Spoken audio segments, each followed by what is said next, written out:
నమస్సులు. తెలుగు కూటమి ఆధ్వర్యంలో నిర్వహించబడుతున్న రచ్చబండ కార్యక్రమానికి విచ్చేసిన తెలుగు భాషాభిమానులందరికీ నమస్సులు.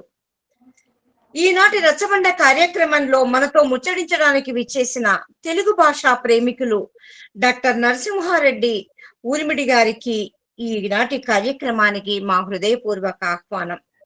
మన తెలుగు సిరి సంపదలు, వైవిధ్య భాషా ప్రయోగాలు అన్న అంశం మీద వీరు ఈరోజు మాట్లాడుతారు.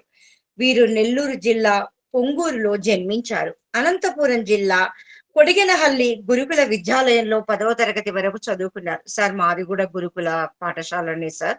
ఇప్పుడు ఉపాధ్యాయురాలుగా, అధ్యాపకులుగా 26 సంవత్సరాలుగా గురుకులంలోనే నేను బాధ్యతలు నిర్వహిస్తున్నాను. తర్వాత ఐఐటి కాన్పూర్ లో ఎంటెక్, డల్లాస్ స్థానిక SMUలో PhD పూర్తి చేశారు. MBA finance. ఇటీవలే కపిలా విశ్వవిద్యాలయం నుండి MS చేసి 5వ పట్టాను అందుకున్నారు. అమ్మో! వీరు సతీమణి లత, కుమారుడు శశిధర్ తో కలిసి టెక్సాస్ లో గత 35 సంవత్సరాలుగా నివాసం ఉంటున్నారు. టెలికాం మరియు IT రంగాలలో పలు ప్రముఖ సంస్థలలో వివిధ హోదాల్లో 3 దశాబ్దాలుగా విశేష సేవలు అందిస్తున్నారు. వీరికి తెలుగు భాష అన్న, తెలుగు సంస్కృతి అన్న, విద్యా బోధన అన్న చాలా ఇష్టం. తెలుగు భాష సాహిత్య సిరి సంపదలంటే ప్రాణం. గత 35 సంవత్సరాలుగా భాషా సాహిత్యాల పట్ల ఉన్న అభిరుచితో రేడియో కార్యక్రమాలు, సాహిత్య వేదికలు, సదస్సులు నిర్వహిస్తూ వక్తగా పాల్గొంటూ వివిధ సాహితీ కార్యక్రమాలను సమన్వయం చేస్తూ తెలుగు భాషకు సంబంధించిన ఏ కార్యక్రమం జరిగినా అందులో నేనున్నానని వారు ఉత్సాహం చూపి పాల్గొనడం చాలా వారి తెలుగుదనానికి, నిండుదనానికి ఇది ఒక ప్రత్యక్ష సాక్ష్యంగా చెప్పుకోవచ్చు. ఉత్తర టెక్సాస్ తెలుగు సంస్థ అధ్యక్షులుగా 2015లో పదవి విరమణ చేసి ఎన్నో స్థానిక, జాతీయ తెలుగేతర సంస్థలలో పనిచేస్తున్నారు. వీరు ముఖ్యంగా డల్లాస్ నగరంలో 18 సంవత్సరాలుగా నెల తెలుగు వెన్నెల సాహిత్య వేదికలో సమన్వయకర్తగా, సేవకుడిగా కార్యక్రమాలు నిర్వహిస్తూ, అందులో ప్రత్యేకత ఏమిటంటే ధారావాహిక శీర్షికలు, ప్రహేళికలు, పొడుపు కథలు, పొడుపు పద్యాలు, జాతీయాలు, పదభ్రమకాలు, నుడికారాలు, పలుకుబడులు, పదబంధాల సమాహారమే మన తెలుగు సిరి సంపదలు. ఖండాంతరాల్లో ఉండి తెలుగు భాష కోసం ఇన్ని ప్రక్రియలలో విశేషంగా కృషి చేయడం, ఈరోజు వారు ప్రధాన వక్తగా ఈనాటి మన కార్యక్రమానికి వచ్చి మనతో ముచ్చటించడం మనకెంతో సంతోషకరమైన విషయం సార్. ఈనాటి కార్యక్రమానికి మిమ్మల్ని సాదరంగా ఆహ్వానిస్తున్నాము. ధన్యవాదాలు. ఈయన గారు నాకు 5 ఏళ్ల నుంచి తెలుసు, కానీ మాట్లాడతారు అన్నది నేను ఆలోచించలేదు. చాలా సంఘాలు పిలుస్తుంటాయి, నాట ఆట తాన ఎవరైనా వీళ్ళు పిలుస్తుంటారు, పోతుంటారు ఆయన గారు అక్కడికి.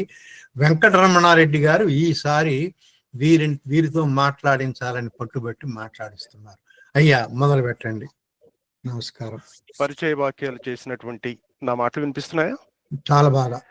డాక్టర్ పద్మావతి గారు, అలాగనే రాంప్రసాద్ గారికి ప్రత్యేకమైన కృతజ్ఞతలు. ఈ మన తెలుగు కూటమిలో వక్తగా రావడానికి ఎంతో మంది కృషి చేస్తున్నారు. వెంకటరమణరెడ్డి గారికి, ముఖ్యంగా పారుపల్లి కోదండరామయ్య గారికి నా కృతజ్ఞతలు. ఈరోజు ముఖ్యంగా మనం ఎక్కడున్నామని కాదు, తెలుగు భాష అంటే నిజంగా దాని గురించి కోదండరామ గారు పుస్తకాలు రాశారు, ఉద్యమాలు చేస్తున్నారు. ఉద్యమాలు ప్రారంభించినప్పటి నుంచి నాకు తెలుసు, ఎందుకంటే నేను తెలుగు మాటలో ఉన్నాను కాబట్టి. అయితే ఈరోజు అంశం గురించి మాట్లాడి మధ్యలో మన భాష, మన సంస్కృతి ఏ విధంగా మనం కాపాడుకోవాలి అని కూడా మనం మాట్లాడుకున్నాం. అయితే ఈ అంశానికి నేపథ్యం కూడా చెప్తాను. నేను ఇక్కడ గత 35 సంవత్సరాలుగా ఉన్నప్పుడు సాహిత్యం అంటే ఇష్టం కాబట్టి ఆ సాహిత్య వేదికలలో వక్త కానీ, సమన్వయకర్త కానీ పనిచేసేటప్పుడు మన తెలుగు వాళ్ళు రావాలని ప్రయత్నిస్తారు, కానీ రాలేను అంటారు. వచ్చినా కానీ ఆ సాహిత్యం అంటే మాకు అర్థం కాదండి. అక్కడికి వచ్చి మేము మాట్లాడతాము, అక్కడ తినుబండారాలు, తేనీరు అవే ఇష్టం, ఇంక వచ్చేస్తాం, మాకు ఇంకేం అర్థం కాదనేవాళ్ళు. అందుకోసం ఒక కార్యక్రమం వీళ్ళ కోసం రూపకల్పన చేయాలనే ఒక సదుద్దేశంతో ఈ మన తెలుగు సిరి సంపదలని ఆలస్యంగానే మొదలుపెట్టాను. ఇప్పటికీ 89 మాసాలుగా నిరాటంకంగా సాగుతోంది ఇది. ఇది ఒక ధారావాహిక అంశం. ఎలాంటి కార్యక్రమాలు పెడితే మన తెలుగు వాళ్ళు సాహిత్యవేద కార్యక్రమాలకు వస్తారని అనుకున్నానంటే, ఒక పారస్పరిక అంశం ఉండాలి. వక్తగా మనం మాట్లాడుతుంటే ఒక్కొక్కసారి వాళ్ళు దోశలు అటు ఇటు తిప్పుతూనో, చపాతీలు కాలుస్తూనో, లేకపోతే అన్నం ఉడకబెడుతూనో ఇలాంటి పనులు చేసుకుంటూ పూర్తిగా ఆసక్తి ఉండదు. కానీ పారస్పరిక అంశం మనమే ప్రశ్న వేస్తే ఆ ప్రశ్న కూడా తెలుగు భాషకు సంబంధించింది అయి ఉండాలి. తెలుగు పద సంపద, సిరి సంపదలు అంటున్నాను. ఈ సిరి సంపదలో మన భాష ఏ విధంగా ఉపయోగిస్తున్నాం, ముఖ్యంగా ఈ కార్యక్రమాన్ని చమత్కారం, తెలుగు భాషలో చమత్కారం అని కూడా అనొచ్చు. కాకపోతే ఇలాంటి పదాలు మనం ఉపయోగించకపోతే వాటి గురించి మనం మర్చిపోతాం పూర్తిగా. అందుకని ఈ తెలుగు సిరి సంపదలు ధారావాహిక అంశం మొదలు పెట్టాల్సి వచ్చింది. మొదలు పెట్టిన తర్వాత ఇప్పుడు నాకు మా సభలలో 20 నిమిషాల సమయం ఇస్తారు. ఇక్కడ పారుపల్లి వారు నా మీద దయ ఉంచి గంట అన్నారు. చాలా సంతోషంగా ఉంది. కాకపోతే ఏమిటంటే ఇక్కడ మనం ప్రవేశపెట్టినటువంటి అంశాలకి బాగా ఆదరణ, ఆసక్తి ఉంటుంది. కేవలం ఇక్కడ స్థానికంగా మా డాలస్ మహానగరంలోనే కాకుండా టెక్సస్ ప్రధాన నగరాలైనటువంటి 5 నగరాల్లో కూడా ఇది ప్రతి 6 నెలలకు ఒక సదస్సు జరుగుతుంది. అమెరికాలో జాతీయ సంస్థల ద్వైవార్షిక మహాసభలు కూడా జరుగుతాయి. అలాగనే వంగూర్ ఫౌండేషన్ వారు నిర్వహించే ప్రతి 2 సంవత్సరాలకు ఒకసారి జరిపే అమెరికా లేకపోతే ప్రపంచ తెలుగు సాహితీ సదస్సులు కూడా జరుగుతాయి. ఈ సదస్సులు అలాగనే స్థానావారి ప్రపంచ సాహిత్య సదస్సు, ఈ అన్ని సదస్సుల్లో కూడా ప్రజాదరణ పొందిన అంశం. ఈ అంశంలో ఏముంటాయంటే ఇందాక పద్మావతి గారు చెప్పినట్లు చమత్కార గర్భిత పొడుపు పద్యాలు ఉంటాయి, ప్రహేళికలు ఉంటాయి, పద భ్రమకాలు ఉంటాయి. ఇకపోతే భాషలో జాతీయాలు ఎన్నో, మనం ఏ విధంగా భాషను వాడొచ్చు, ఆ పదాలకు ఉన్నటువంటి అర్థం, అంతరార్థం కూడా తెలియడానికి ఇది ఒక ప్రత్యేక అవకాశం. కాబట్టి ఆలస్యం చేయకుండా ఇలాంటివే నా రేడియో కార్యక్రమాల్లో కూడా మచ్చుకి అప్పుడప్పుడు, ఎందుకంటే అది ఒక మనకు అలాంటివి ఉన్నాయంటే కార్యక్రమాన్ని కూడా వింటారనమాట. నేను చేసే రేడియో కార్యక్రమం విద్య గురించి, ఇందాక విద్య గురించి మంచి పద్యం విన్నాం. చాణక్యుడు చెప్పింది విద్య గురించి. విద్య కామధేను వంటిది, అన్ని ఋతువుల్లో పండ్లనిచ్చే చెట్టు వంటిది, అది విదేశాల్లో గుప్తధనం లాంటిది, అది మనల్ని తల్లివలె సాకుతుంది. కాబట్టి ఈ విద్యకు అంత ప్రాముఖ్యత ఉంది. ఆ విద్యలో మనం తెలుగు భాష పెట్టామనుకోండి ఇంకెంత బాగుంటుంది. కాబట్టి తెలుగు భాష మన జీవితానికి చాలా చాలా ముఖ్యం. మరలా దాని గురించి వద్దాం. ఇప్పుడు అంశంలోకి ప్రవేశిస్తుంటే మన భాషలో ఒక్కొక్క అక్షరంతోనే పదాలు ఉంటాయండి. గా అంటే ఏంటి? వెళ్ళునది. దాంతో బోల్డెని పదాలు. ఉదాహరణకి కొండ, ఎందుకంటే నగము గా, కొండ. వృక్షము, ఎందుకంటే నడవలేనిది అనమాట, అది నా గచ్చతి, నడవలేనిది. మనం ఇంకొక అంశం కూడా చెప్పుకోవాలి. ఇది అచ్చ తెలుగా లేకపోతే సంస్కృతమా, అవన్నీ మనం ఇంకొక రోజు మాట్లాడుకుందాం. ప్రస్తుతానికి నా మాటల్లో సంస్కృతం వచ్చేస్తూ ఉంటుంది. అయితే తెలుగు పదాలుకి చాలా చాలా భాషల నుంచి కూడా మనం అరువుగా తెచ్చుకున్నాం. కాబట్టి ప్రస్తుతానికి దాన్ని పక్కన పెడదాం. దా అంటే ఇచ్చినది. ఏంటిది? జలదము, నీరదము, వారిదము. ఏమిటిది? మేఘం. అలాగనే జ అంటే పుట్టినది. పద్మం కావచ్చు, అంటే జలజ, పద్మజ, అనుజ. ఈ విధంగా మన భాషలో ఇందాక గా వెళ్ళినది విహంగము, విహగము, ఖగము, ఇవన్నీ కూడా ఆకాశంలో.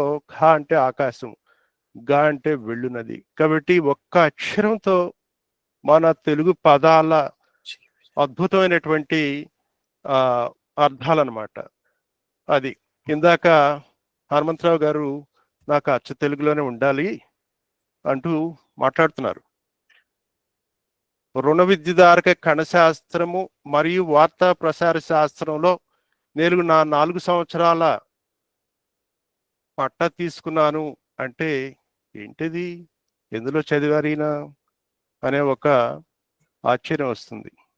అదేనండి రుణ విద్యుదారక కణశాస్త్రము మరియు వార్తా ప్రసార శాస్త్రం అంటే ఎలక్ట్రానిక్స్ ఇంజనీరింగ్ అండ్ కమ్యూనికేషన్స్. అంటే ఒక్కొక్కసారి అనువాదంలో మనకు చాలా చాలా వింతలు కనిపిస్తూ ఉంటాయి. అచ్చ తెలుగు అంటాం. ఇందాక ఆసుపత్రి అన్నారు, ఆసుపత్రిలో ఉన్నారని. పూజకు పనికిరాని పత్రి ఏమిటిది? ఆసుపత్రి.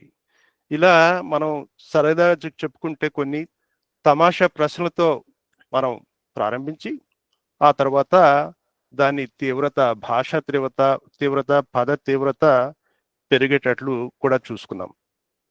ఉదాహరణకి శ్లేషాలంకార వాక్యాలు అంటే అనేక అర్థాలను ఆశ్రయిస్తే అది శ్లేషాలంకారం.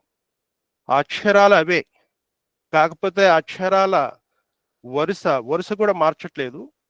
అయితే దాన్ని అటు ఇటు కొంచెం ముందుకు వెనుకకు జరిపితే ఆ వాక్యం అర్థమే పూర్తిగా మారుతూ ఉంటుంది.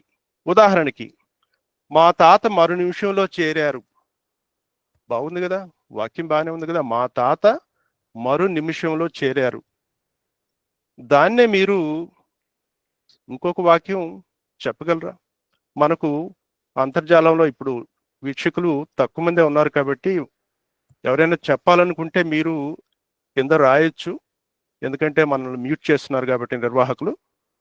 మా తాత మరు నిమిషంలో చేరారు, దాన్నే మాతా తమరు నిమిషంలో చేరారు. చూడండి, శ్లేషాలంకార వాక్యం అనేక అర్థాలను ఆశ్రయించే ఈ శ్లేష ఇలా ఉంటుంది.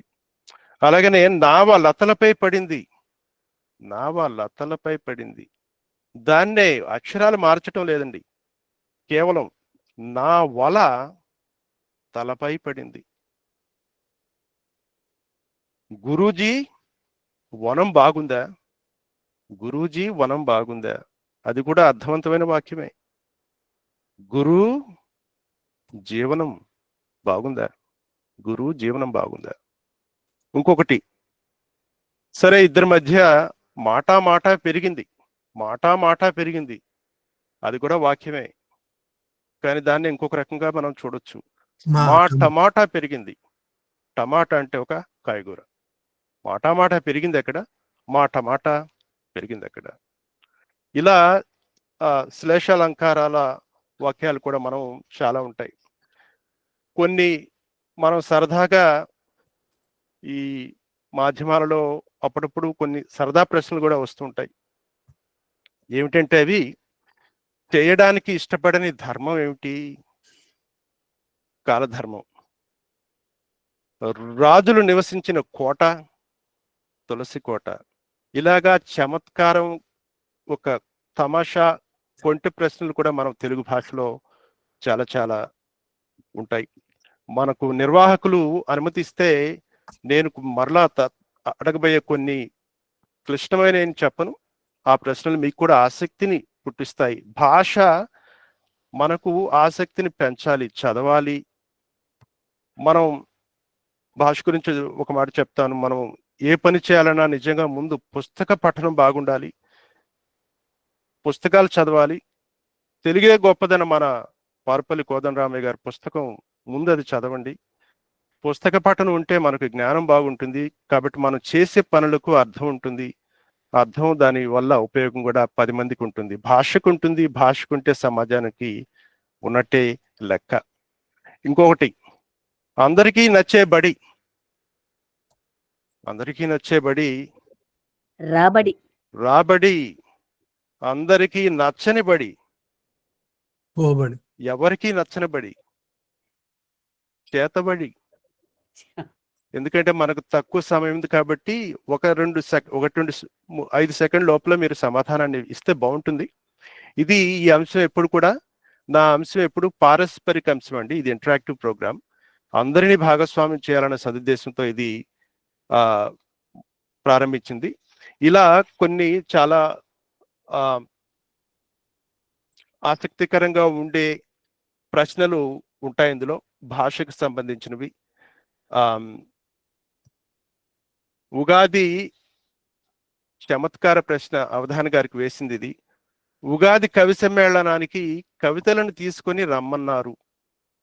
ఉగాది కవి సమ్మేళనానికి కవితలను తీసుకొని రమ్మన్నారు. అవధాని గారి సమాధానం ఏమిటి?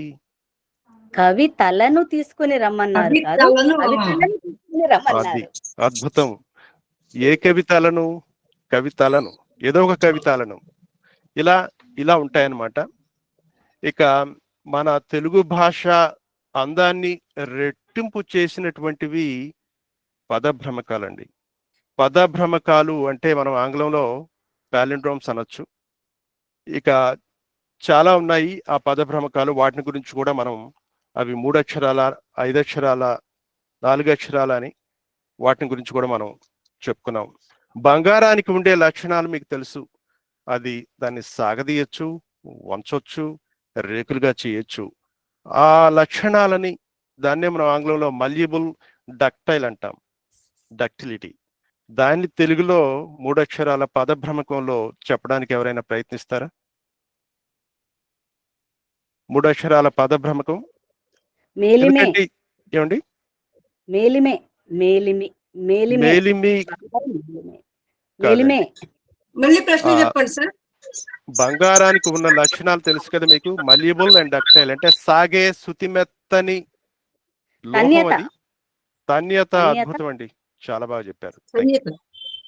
చాలా చాలా చాలా చాలా సరిగా ఉంది. ఇలాగనే ఈరోజు ఈ మన తెలుగు కూటమికి రావడం వక్తగా నాకు చాలా సంతోషాన్ని ఇచ్చిందండి. ఆ సంతోషాన్ని 3 అక్షరాల పదభ్రమకంలో చెప్పాలంటే సంతోషం, సంతసం, ఆనందం, ఆనందం, పదభ్రమకం అంటే సంతసం అండి. సంతోషం,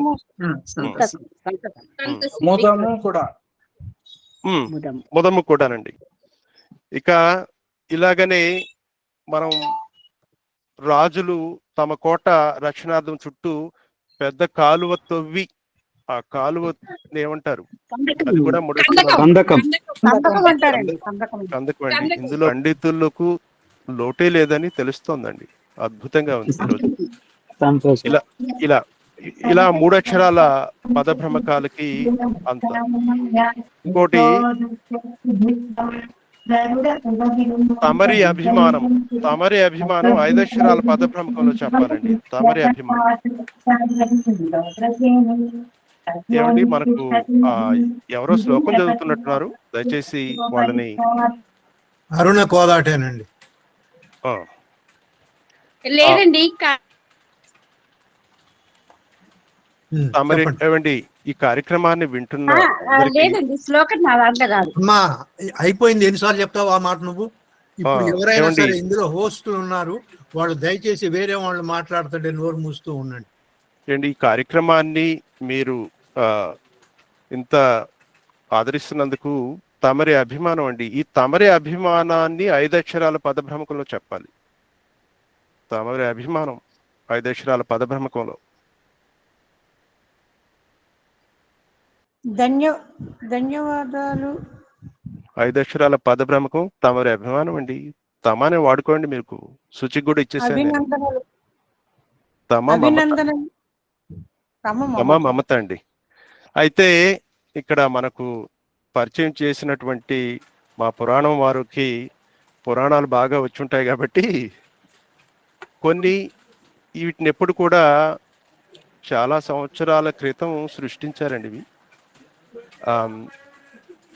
ఇవన్నీ కూడా ఐదక్షరాల పద భ్రమకాలే మనకు పురాణాల్లో ఇంత గొప్పగా ఉన్నాయని కూడా మనకు తెలుస్తుంది. ఉదాహరణకి సీత పెళ్లికి శుల్కంగా పెట్టినటువంటి విల్లు ఏది? ఐదక్షరాల పద భ్రమకం.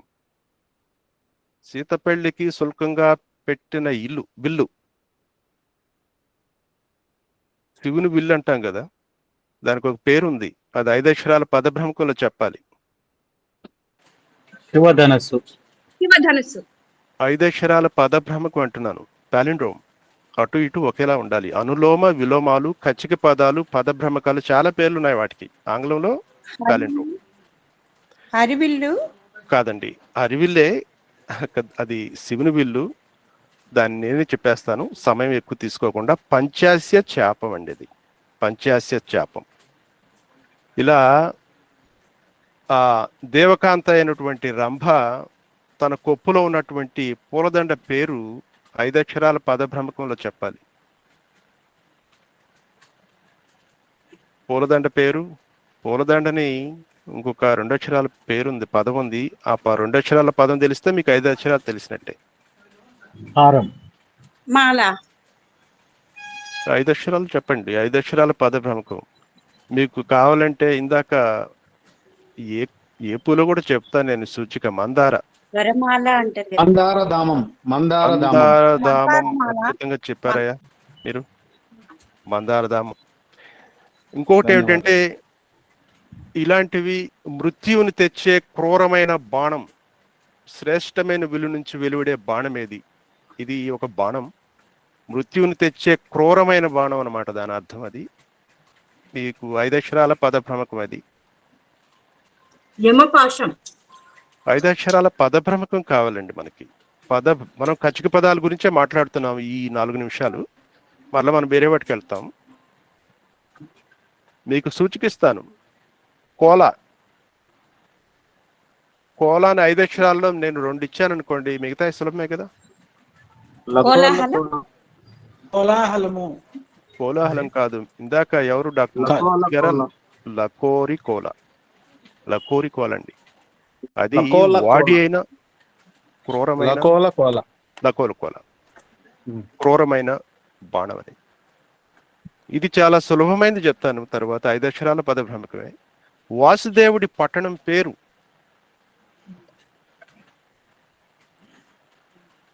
శ్రీరంగపట్నం అని కూడా సూచిక ఇచ్చాను అనుకోండి, 5 అక్షరాల పద భ్రమకంలో మీరు చెప్పగలరా? నందనం. నందనందనం. నందనం. నందనం కాదండి. రంగనగరం. రంగనగరం. సరే, నందాని మీరు వాడారు కదా, దానికి ఒక ప్రశ్న వేస్తాను. నందిని ఇంట్లో శ్రీకృష్ణుడు ఏ ఇంట్లో పెరిగాడండి? నందిని ఇంట్లో కదా. ఇప్పుడు చెప్పండి, ఇందాక చెప్పడానికి ప్రయత్నించిన పదం దీనికి సమాధానంగా వస్తుంది. శ్రీకృష్ణుడు ఎక్కడ పెరిగాడు? నందనందనం. నందనందనం కాదండి. ఇల్లు. నంద సదనం. అద్భుతం అండి. నంద సదనం చాలా బాగుంది. ఇలా 5 అక్షరాల పద భ్రమకాలకి ఒక ప్రత్యేకత ఉంది మన తెలుగు భాషలో. ఇంకొకటి, నిమ్మ పండుకు మరో అర్థం 5 అక్షరాల పద భ్రమకం. ఆ తర్వాత మనం వేరే షీట్స్లోకి వెళ్దాం. నిమ్మ పండుకి 5 అక్షరాల పద భ్రమకం. నిమ్మ విత్తనం అండి. ఇది విత్తనాన్ని ఏమంటాం మనం? బీజం. బీజానికి బీజం వాడండి అటువైపు. బీజం అని తెలిస్తే 2 అక్షరాలు తెలిస్తే మిగతా 4 అక్షరాలు తెలిసినట్టే కదా మీకు. జంబీర బీజం. ఇలా 5 అక్షరాల పద భ్రమకాలు ఉంటాయండి. సరే, ఈ పురాణాలు కాదు, మామూలుగా మన జీవితంలో, మన నిజ జీవితంలో ఎలా ఉంటాయి? ఉదాహరణకి, మనకు నది పారుతోంది. మనం మధ్యలో ఆ నది నీళ్లు వృధా చేయకుండా, సముద్రంలోకి పోకుండా ఉండాలంటే ఏం చేయాలండి మనం? 5 అక్షరాల పద భ్రమకంలో చెప్పాలి మీరు సమాధానం. ఏమి చేయకపోతే నది నీరు వృధా అవుతుంది. ఏమి చెయ్యకపోతే నది నీరు సముద్రంలోకి వెళ్ళిపోతుంది, వృధా అయిపోతుంది. 5 అక్షరాల పద భ్రమకం. ఏమన్నారు? ఆనకట్ట కాదు, 5 అక్షరాల పద భ్రమకం.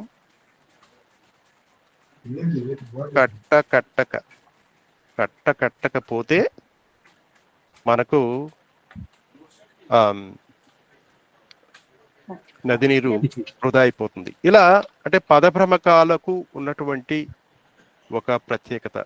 అయితే 2 ప్రశ్నలు అడిగితే ఒకే సమాధానం వచ్చే 5 అక్షరాల పదభ్రమకాలు. 2 ప్రశ్నలు అడుగుతాను, ఒకటి కాదు. సమాధానం మాత్రం పదభ్రమకంలో ఉండాలి, అది 5 అక్షరాలతో ఉండాలి. ఉదాహరణకు, రాజులకు ఎటువంటి రత్నాలు ఇష్టం? అదొక ప్రశ్న. రెండో ప్రశ్న ఏమిటంటే, ఏనుగులు ఏ కాయల్ని మింగుతాయి? రెండో ప్రశ్న. అర్థమైందా? రాజులకు ఎటువంటి రత్నాలు ఇష్టం? రెండో ప్రశ్న ఏమిటంటే, ఏనుగులు ఎటువంటి కాయల్ని మింగుతాయి? కాయలే చెట్లు వెలగపండు. సరే, కాకపోతే 5 అక్షరాల పదభ్రమకంలో సమాధానం ఉండాలి. వెల అని సరిగా చెప్పారు. మీకు వెల అని 2 అక్షరాలు తెలిస్తే మిగతా 2 అక్షరాలు ఏమిటి? అద్భుతం, చాలా బాగా చెప్పారు. అలాగనే శివుడు ఎవరిని ఎక్కడ ధరిస్తాడు? మొదటి ప్రశ్న. రెండో ప్రశ్న అంటే, వ్యభిచారుడు ఎవరిని కోరుకుంటాడు? శివుడు ఎవరిని ఎక్కడ ధరిస్తాడు? మొదటి ప్రశ్న. రెండవ ప్రశ్న, వ్యభిచారుడు ఎవరిని కోరుతారు? ఆ 2 ప్రశ్నలకి మెడలో ధరిస్తాడు శివుడు. సమాధానం 2 ప్రశ్నలకి ఒకే సమాధానం రావాలి. ఇందాక వెలగలవే అంటే వచ్చింది కదా, వేణుగులు వెలగలవే తింటాయి. వెలగలవే అంటే బాగా వెల ఉన్నటువంటి రత్నాలు. అలాగని ఇక్కడ కూడా మీకు చంద్రుని తల మీద ధరిస్తాడని అందరికీ తెలుసు. ఆ చంద్రుని ఇంకొక పేరుందండి, నెలతలనే. నెలతలనే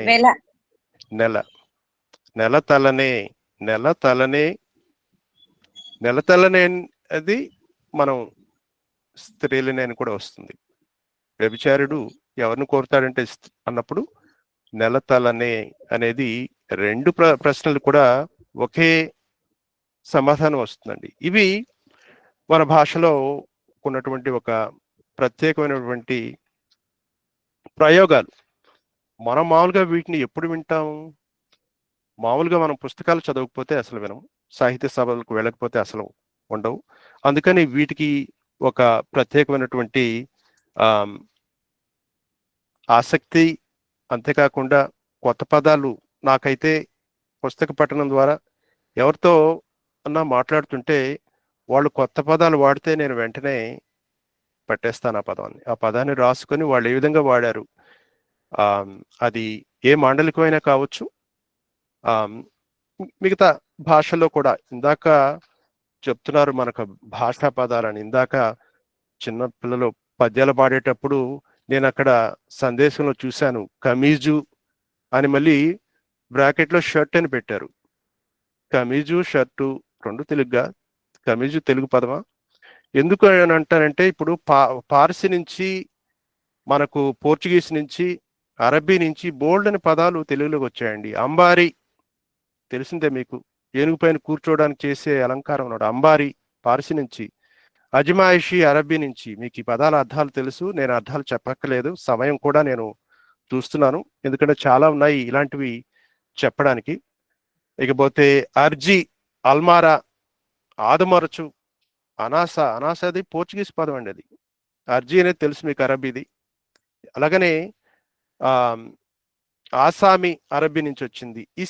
ఇస్త్రీ కూడా పోర్చుగీస్ పదమే. ఇలాంటి పదాలు తెలియకుండా రోజు మనం వాడేస్తున్నాము. అది మన తెలుగు అనుకుంటున్నాం, తప్పేం లేదు.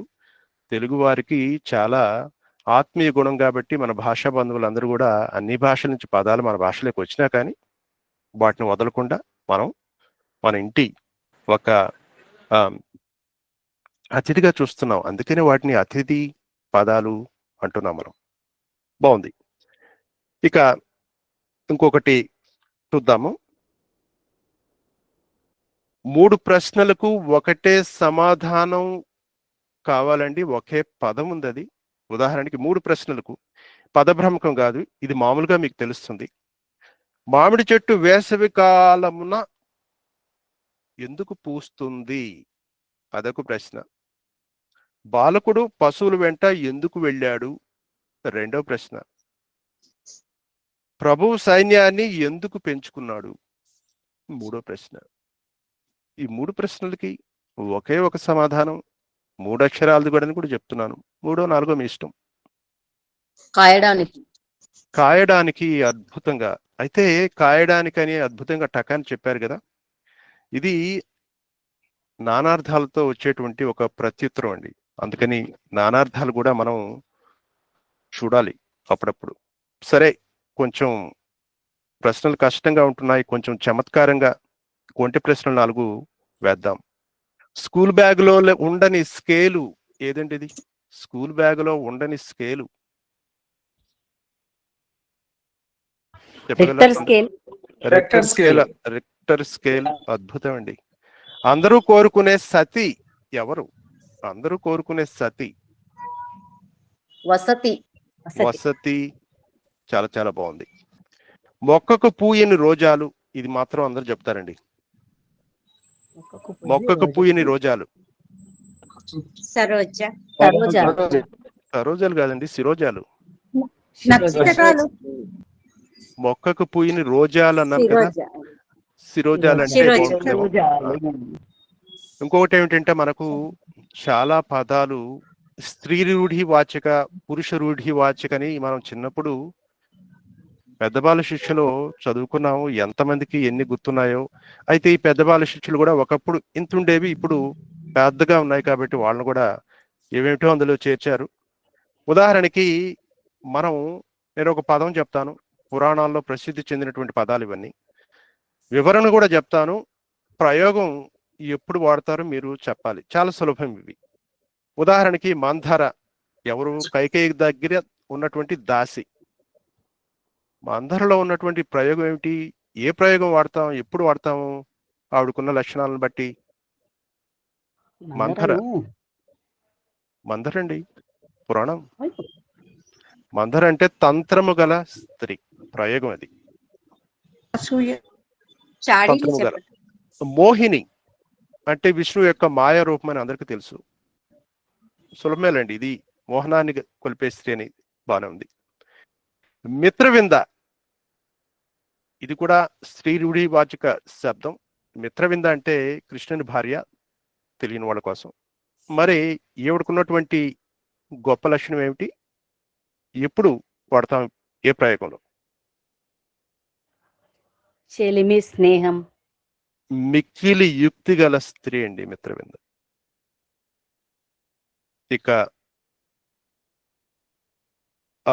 రంభా శకుంతల గురించి నేను చెప్పక్కర్లేదు. మిక్కిలి అందగత్తె, సుందరాంగి. మరి మండోదరి రావణుని భార్య అని తెలుసు. ఒడ్డు ఒడుపు గల స్త్రీ. అదండి. 4 పురుష రూఢి వాచక శబ్దాలు కూడా చూద్దాం. పతివ్రతగా మండోదరిని చెప్తారు. అది కూడా ఉంది. పతివ్రత.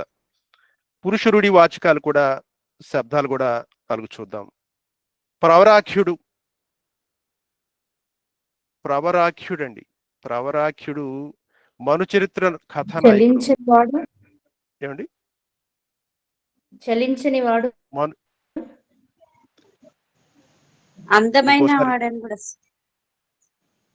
ప్రవరాఖ్యుడు నిగ్రహం కలిగిన వాడు. ఘోటక బ్రహ్మచారి. నిగ్రహం కలిగిన వాడు.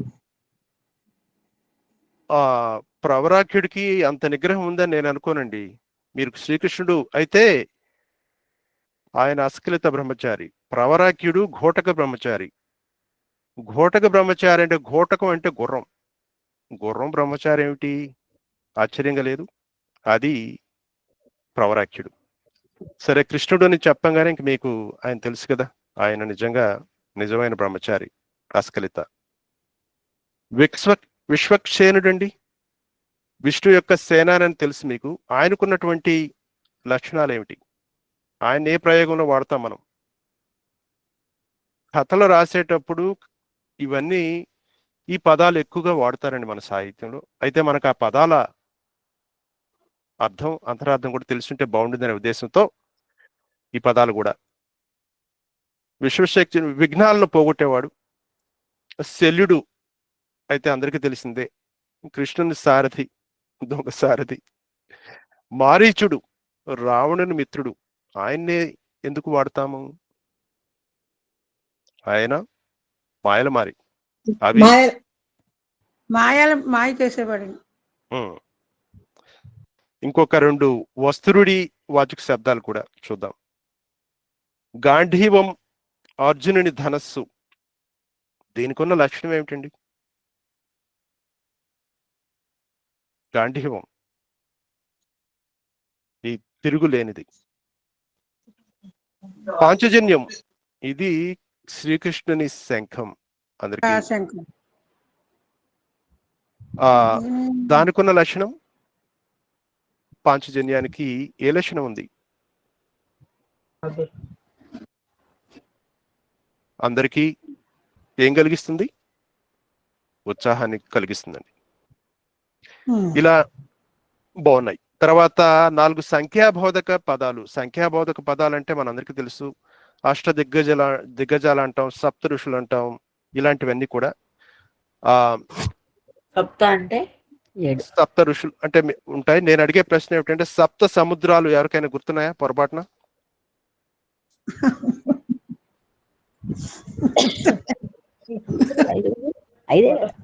సప్త సముద్రాలండి, మన సముద్రాలు కాదేవి. లవణ, ఇచ్చు, సుర, ఘృత, దధి. మీకు వచ్చేసినట్టేనండి. 2-3 చెప్పినా చాలు, మార్కులని తీసేసుకోండి. క్షీర, జల. అలాగనే మన కథలలో పంచమహాపాతకములు అంటూ ఉంటాం. ఎవరికైనా పంచమహాపాతకాలు ఏమైనా గుర్తున్నాయా? అందులో శిశు హత్య ఒకటి ఉంటుందండి. శిశు హత్య ఉంది, బాగా చెప్పారండి. గోహత్య బాగా చెప్పారు. స్త్రీ హత్య, బ్రహ్మ హత్య, గురు హత్య అండి అవి. మనం ఇంకొకసారి కొన్ని మన భాషలో ధా అనేది ఎక్కువ వాడతామండి. ధా అంటే పొట్టలో చొక్కుండే ధా. అన్యథా, శతధా. అర్థం అదేనండి, అన్యథ అర్థం అంటే శతధ, సహస్రధ, బహుధ, ఇవన్నీ కూడా మనం నిత్యం వాడుతూ ఉంటాం అన్నమాట. ఇంకోటి ఏమిటంటే పుంలింగం, స్త్రీలింగం, ఈ పదాలు కూడా మనం భాషలో నిత్యం మన పుస్తకాల్లో ఉంటాం. ఇందాక అధ్యాపకుడు, బాబు అది అచ్చతలు కాదు, సంస్కృతం ఎవరు చెప్పారు? అధ్యాపకుడు పుంలింగం అయితే స్త్రీలింగం ఏమిటండి? అధ్యాపకురాలు కాదండి, అధ్యాపిని కూడా కాదండి, అధ్యాపకులు సరిపోతుంది సార్. అధ్యాపిక అన్న వాళ్ళకి 100 మార్కులు ఇచ్చేద్దామండి, ఎందుకంటే నాకు పేర్లు కనపట్లేదు ఇక్కడ. అధ్యాపిక సరైన సమాధానం అండి. అలాగనే అయ్యా రాంప్రసాద్ గారు, సంతోషం. ఆయుష్మాన్ భవ, సరే తెలుగు సంస్కృతాన్ని అడకండి. ఇది పుంలింగం అయితే స్త్రీలింగం ఆయుష్మతి భవ. అద్భుతం. ఇక బుద్ధిమంతుడు పుంలింగం. బుద్ధిమంతురాలు. రాలు, దయచేసి మీరు రాలు అని అనకండి. చాలా భాషలో మనం రాలు అనేస్తుంటాం. అధ్యక్షురాలు, బుద్ధిమతి అండి. నేను కూడా ఎందుకంటానంటే, నేను చాలా మందిని మనం అధ్యక్షురాలు లేకపోతే రాలు అంటాము. రాలు అనేది మనం వాడుక ఎందుకో నాకు వ్యక్తిగతంగా నచ్చదు, కానీ బుద్ధిమతి విభక్తి ప్రత్యయం సార్. అది విభక్తుల్లో ఉంటుంది కాబట్టి డూము ఊళ్ళో వచ్చినప్పుడు మన తెలుగులో రాలు అర్థమైంది. హిందీలో రామ్ అంటే మనం రాముడు అంటాం. అట్లా అలా కాదండి, సంధిలో వచ్చి ఆలు వచ్చి చేరితే బుద్ధిమంతురాలు అని అవుతుందండి. బాల వ్యాకరణంలో ఉంటుంది ఆలు శబ్దం. నేను చదివానండి. కాకపోతే ఏమిటంటే శబ్దంబులకు ఆలు శబ్దంబు పరంబైన రుగాగమంబని చదువుతాం సార్ బాల వ్యాకరణంలో, అందుకని అది అలవాటైంది. అదృష్టం ఏంటంటే ఈ రోజు వచ్చినటువంటి వీక్షకులలో చాలా మంది తెలుగు పండితులే కాకుండా అధ్యాపికలు కూడా ఉన్నారు కాబట్టి ఇంకా సంతోషంగా ఉంది. అయితే మనకు అర్థభేదం గల జంట పదాలు మన భాషలో వస్తూ ఉంటాయండి బాగా. అర్థభేదం గల జంట పదాలు ఉదాహరణకి ఆహూతి రెండింటికి తేడా. ఆహుతి అంటే మంటలో ఆహుతి వేయడం. అంటే ఒకటి ఆహుతి అయిపోవడము, ఇంకోటేమో ఆహ్వానించడం అనే అర్థం. అద్భుతం, చాలా బాగుంది. అభివందనం, అభినందనం. అభినందనం.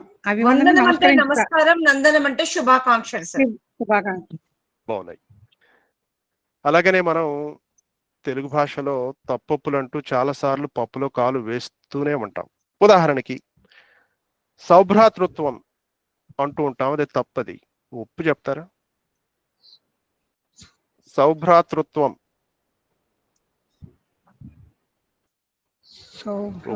సరిచేయండి నన్ను. శుభ్రాతృత్వం. సౌభ్రాతృత్వం అది తప్పండి. సరి అయింది సౌభ్రాత్రం. ప్రశ్నాపత్రం తప్పది. ప్రశ్నోత్తర పత్రం. ఉత్తరాలు కూడా ఇస్తారండి మీరు? ఉత్తరం అంటే సమాధానం సార్. ఇక్కడ ప్రశ్నాపత్రం చిన్నప్పటి నుంచి ఇలాగే చదువుకున్నాం సార్ మేము. ప్రశ్నాపత్రం అంటే ప్రశ్నోత్తర పత్రం అంటే ఉత్తరాలు కూడా ఇచ్చేస్తారా మీరు అని చాలా ధారాళంగా. ప్రశ్న పత్రం అండి, దీర్ఘం లేదు. కానీ మనం ప్రశ్నాపత్రం అంటూ ఉంటాం నిత్యం, దీర్ఘం లేదన్నమాట. ఇంకొకటి ఆనంద భాష్పాలు అని చెప్పి ఒత్తుబా రాస్తూ ఉంటాం చాలా సార్లు. ఆనంద భాష్పాలు ఒత్తు లేదండి. శక్తివంతులు అంటూ ఉంటాము, అది తప్పు. శక్తిమంతుడు.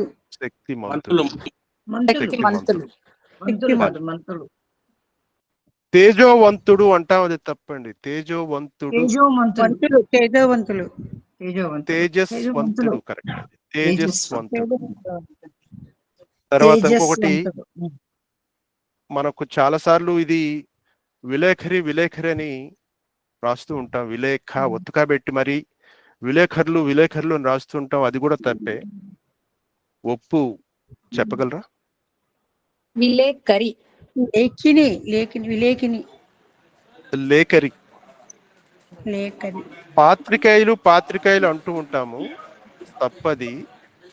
పాత్రికేయులు అంటాం. బహువచనం. పోనీ ఏకవచనైనా చెప్పండి. పాత్రికేయుడు అన్న చెప్పండి. మీరు రెండు తప్పేనండి. పాత్రికేయుడు కన్నా పాత్రికేయులన్నా తప్పే.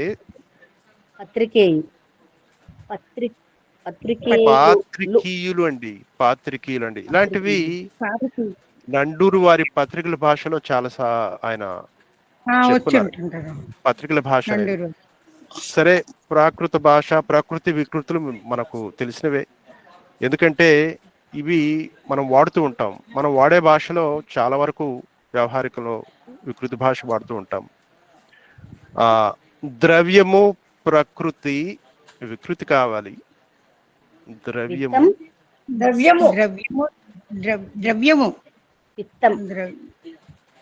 ద్రవ్యము, ప్రకృతి. డబ్బు అండి.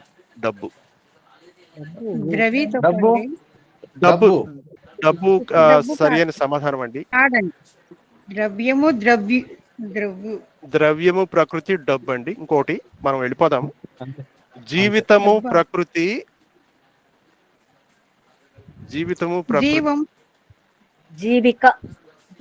జీవితము ఇది చాలా ముఖ్యమైనది అండి. ఇది బ్రతుకు అనుకుంటాను సార్. తెలుగు కూటమి వాళ్ళకి ఇది చాలా ముఖ్యమైన పదం అండి. ఎందుకో చెప్తాను ఒక నిమిషంలో.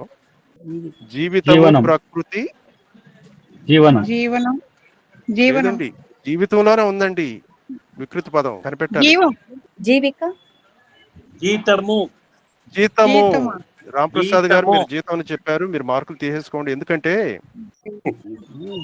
తెలుగు భాష మన జీవితానికి అద్భుతం. మన జీవితం కోసం కావలసింది మన భాష, మన తెలుగు భాష జీతం కోసం పరభాష. జీవితం కోసం ఎందుకు మన భాష అంత ముఖ్యం అయిందంటే, మాతృభాషలో మనం ఏం చదువుకున్నా మనకు గుర్తుంటుందండి. ఉదాహరణకి మనం పెరిగేటప్పుడు, నేను పెరిగేటప్పుడు గ్రామాల్లో బుర్రకథలు, హరికథలు, నాటకాలు, ఇక యక్షగానాలు ఏవైనా కానీ అవన్నీ కూడా మన భాషలో ఉన్నప్పుడు అందులో పాత్రధారులు, సూత్రధారులు అని మనం ఎప్పుడు చెప్పుకుంటూ ఉంటాం. చాలా మంది వస్తూ ఉంటారు, పోతూ ఉంటారు అందులో పాత్రధారులు. నేను చెప్పేది తోలుబొమ్మలాటలో ఉన్నటువంటి పాత్రధారులు కాదండి. ఈ నాటకాలలో ఉన్నటువంటి పాత్రధారులు, సూత్రధారులు. మనం ఒక భాష గురించి సేవ్ చేయాలంటే, ఆ భాష గురించి మనం ఏదైనా 10 కాలాల పాటు భాష బ్రతకాలంటే మనం చేయవలసింది చాలా ఉందండి. మన కోదండరామయ్య గారు తన పుస్తకంలో అద్భుతంగా, అంతేకాకుండా ప్రణాళికలు కూడా అందరం కలిసి చేయవలసిన పనులు, విడివిడిగా చేయవలసిన పనులు చెప్పారు. నేనైతే మీ ముందు ఆ గుండెల మీద చేసుకొని చెప్తున్నాను. ఆ 4 పనులు నిత్యం చేస్తూనే ఉన్నానండి. ఆ 4 పనులు ఏమిటి? ఆ నలుగురు కావాలి ఏ సంస్థ మనుగడకైనా. తెలుగు కూటమికి కూడా ఆ నలుగురు కావాలి. 5వ వ్యక్తి ఎందుకు అని అడగొచ్చు మీరు. ఆ నలుగురే చెప్తాను. పనిచేసేవాడు అంటే సేవకుడు, డబ్బులిచ్చేవాడు అంటే పోషకుడు, సలహాలు చదువు చెప్పేవాడు బోధకుడు, 4వ వాడు పాలకుడు అంటే నిర్వాహకుడు. పాలకులు, పోషకులు, బోధకులు, సేవకులు ఈ నలుగురు కావాలండి. నేను ఇన్ని సంవత్సరాలు కూడా ఈ నలుగురుగా ఆ 4 పనులు చేస్తున్నాను ఒక వ్యక్తిగా. అది ఇష్టంతో చేసే పనులు, ఏదో లాభం కోసమో లేకపోతే ఇంకోటి కాదు. ఈ 4 పనులు చేస్తూ ఉంటే, ఎందుకంటే మనం ఇప్పుడు నిజంగా పురాణాల్లో తీసుకుంటే నేను ఆ లక్షణాలు చెప్తాను. వాళ్ళు ఎందుకు సూత్రధారులు అయ్యారో ఆ వ్యక్తి పేరు మీరు చెప్పాలి. ఇది కూడా మీకు ప్రశ్న అన్నమాట. ఈ ప్రశ్నలు చాలా ఆసక్తికరంగా ఉంటాయి. మన పురాణాల్లో మనం చదివినంత వరకు ఒక గొప్ప నాయకుడు అంటే ఎవరి పేరు చెప్తారు మీరు? ఒక గొప్ప నాయకుడు శ్రీకృష్ణుడు. అద్భుతమైన సమాధానం అండి. బాధ్యత తెలిసినటువంటి సంపూర్ణ మానవుడు అండి మన పారుపల్లి కోదండరామయ్య గారి లాగా. బాధ్యత తెలిసిన సంపూర్ణ మానవుడు, ఆయన పేరు చెప్పండి. ధర్మరాజు. రాముడు అండి, శ్రీరాముడు. అందుకనే పారుపల్లి అని చెప్పాను అక్కడ. శ్రీరామచంద్రుడు అండి. అలాగనే వ్యక్తిత్వ వికాసానికి ఒక గొప్ప పాఠం ఆ వ్యక్తి. ఎవరైనా వ్యక్తిత్వ వికాసానికి గొప్ప పాఠం అట. మీరు అంటే ఇప్పుడు ఉన్న వాళ్ళు కాకుండా మీరు పురాణాల నుంచి తీసుకోండి. వాళ్ళు మన దేవుడు కావచ్చు, రాముడు, వినాయకుడు అండి. రాముడు చెప్పాను ఇందాక, బాధ్యత తెలిసిన సంపూర్ణ మానవుడు రాముడు అని చెప్పాను. మనోడు ధర్మరాజు అన్నారు, ధర్మరాజు పేకాడతాడండి. తర్వాత ఒక లక్ష్య నిర్ణయం, లక్ష్యం కోసం ఎప్పుడు చూసేవాడు లక్ష్యం అర్జునుడు. ఇది బాగుంది. ప్రజా పౌర సంబంధాలు, అందరి దగ్గరికి వెళ్ళి వచ్చి మాట్లాడేస్తుంటాడు. ఆయన పేరు చెప్పేస్తారు వెంటనే, నారదుడు. ఐకమత్యానికి మారు పేరు. వీళ్ళెవరు?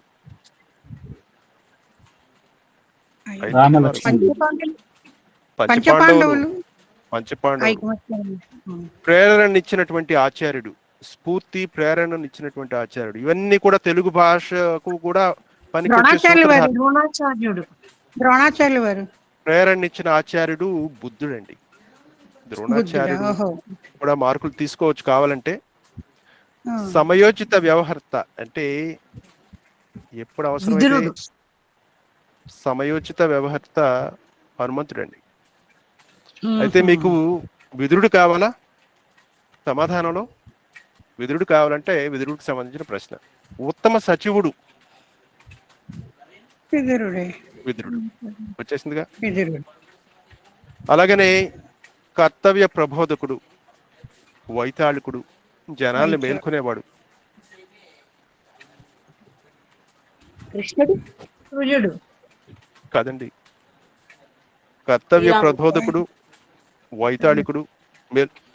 ఈయన పురాణాల్లో కాదు గాని చాలా సంవత్సరాల పురాణాల నుంచి సూర్యుడి నుంచి కాదండి, మధ్యనే ఉండి వెళ్ళిపోయినటువంటి ఒక మహనీయుడు స్వామి వివేకానంద.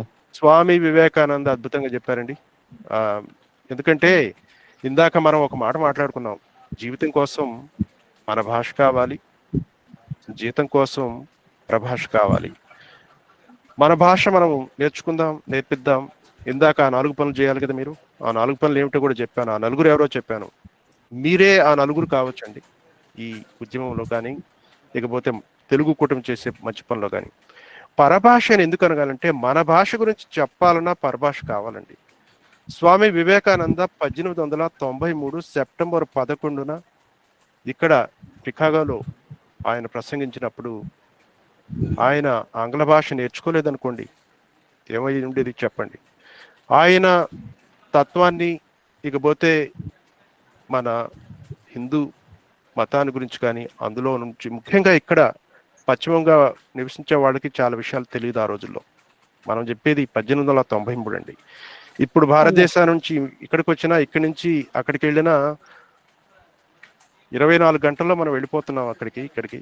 అమ్మో చాలా అలసిపోయాను, నాకు జెట్ లాగు అనేవాళ్ళు. 26 రోజులు ప్రయాణించి అమెరికా వచ్చినటువంటి వివేకానంద గారి భాష అద్భుతంగా ఉంది. ఈ రోజు అయినా చూడొచ్చు. కాబట్టి పరభాష కూడా, మన భాష గురించి 10 మందికి చెప్పాలంటే ముందు వాళ్ళ భాష కూడా మనం తెలుసుకోవాలి. కాబట్టి తప్పకుండా కావాలి. ఇదే కోవలో ఇంకా 2 మంచి వ్యవహర్త అండి. వ్యవహర్త అంటే ఆంగ్లంలో స్ట్రాటజిస్టు. స్ట్రాటజిస్ట్ అనగానే మీకు తెలిసిపోయింది ఎవరో, పేరు చెప్పాలి మీరు.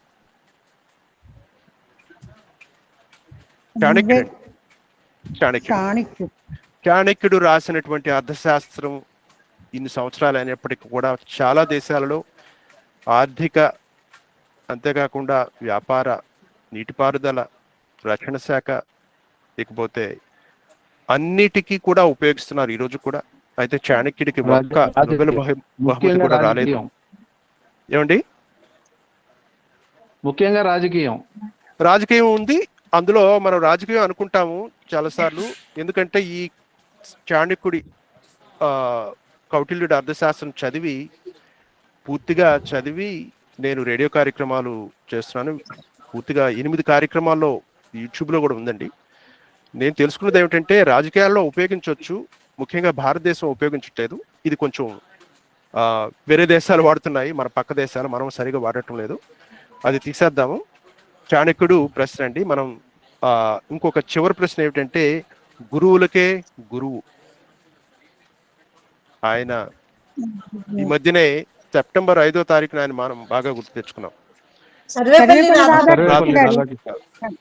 ఎందుకంటే మనం భాషా సైనికులం కావాలి, అందరం భాషను బ్రతికించాలి అంటే అందరం పాత్రధారులుగా ఉంటే సరిపోదండి, సూత్రధారులుగా ఉండాలి. ఎందుకు కొంతమంది బాగా వయసు వచ్చిన వారు కూడా ఇందుకు తప్పిస్తున్నారంటే వాళ్లకు భాష మీద ఉన్న ప్రేమ. మీరు ఎక్కడున్నా కానీ ఇందాక చెప్పినటువంటి ఆ 4 పనులు చేస్తే మన భాష ఎక్కడికి పోదు, మన భాష 10 కాలాల పాటు ఉంటుంది. ఆ విషయం చెప్పడం కోసమే నేను అక్కడి నుంచి ఉదాహరణ తీసుకున్నానండి. ఇంకా నాకు 1 గంట ఇచ్చారు సమయం. నాకు ఎంత ఉందో కూడా మీరు ఒక 5 నిమిషాలు 2 నిమిషాల ముందు నాకు చెప్తే నేను వెంటనే ముగించడానికి సిద్ధంగా ఉంటాను. ఎందుకంటే సమయపాలన అనేది నాకు చాలా చాలా ముఖ్యం. ఇక మనం తెలుగులో మాట్లాడుకుంటున్నప్పుడు ఇద్దరు తెలుగోళ్ళు ఏ విధంగా తిట్టుకుంటారో కూడా ఒక ఉదాహరణ ఇస్తాను, సరదాగా చమత్కారంగా ఉంటుంది. దశరథ నందన సఖివదన అని ఒకడంటే, గజముఖ వాహన రిపునయన అని ఇంకొకడు అంటాడు. దశరథ నందన సఖివదన అంటే తెలిసిపోయిందా మీకు? నవ్వుతున్నారు. తెలియదు. దశరథ నందన, దశరథుడి కొడుకు నందన సఖివదన. సఖి అంటే దశరథ నందనుడు ఎవరు? రాముడు అండి. రాముడికి సఖి ఎవరు? హనుమంతుడు అండి. వదన అంటే ముఖం. ఒరే కోతి మొకోడా, కోతి మొకోడా అని తిట్టడం. రెండవడు ఏమంటున్నాడు?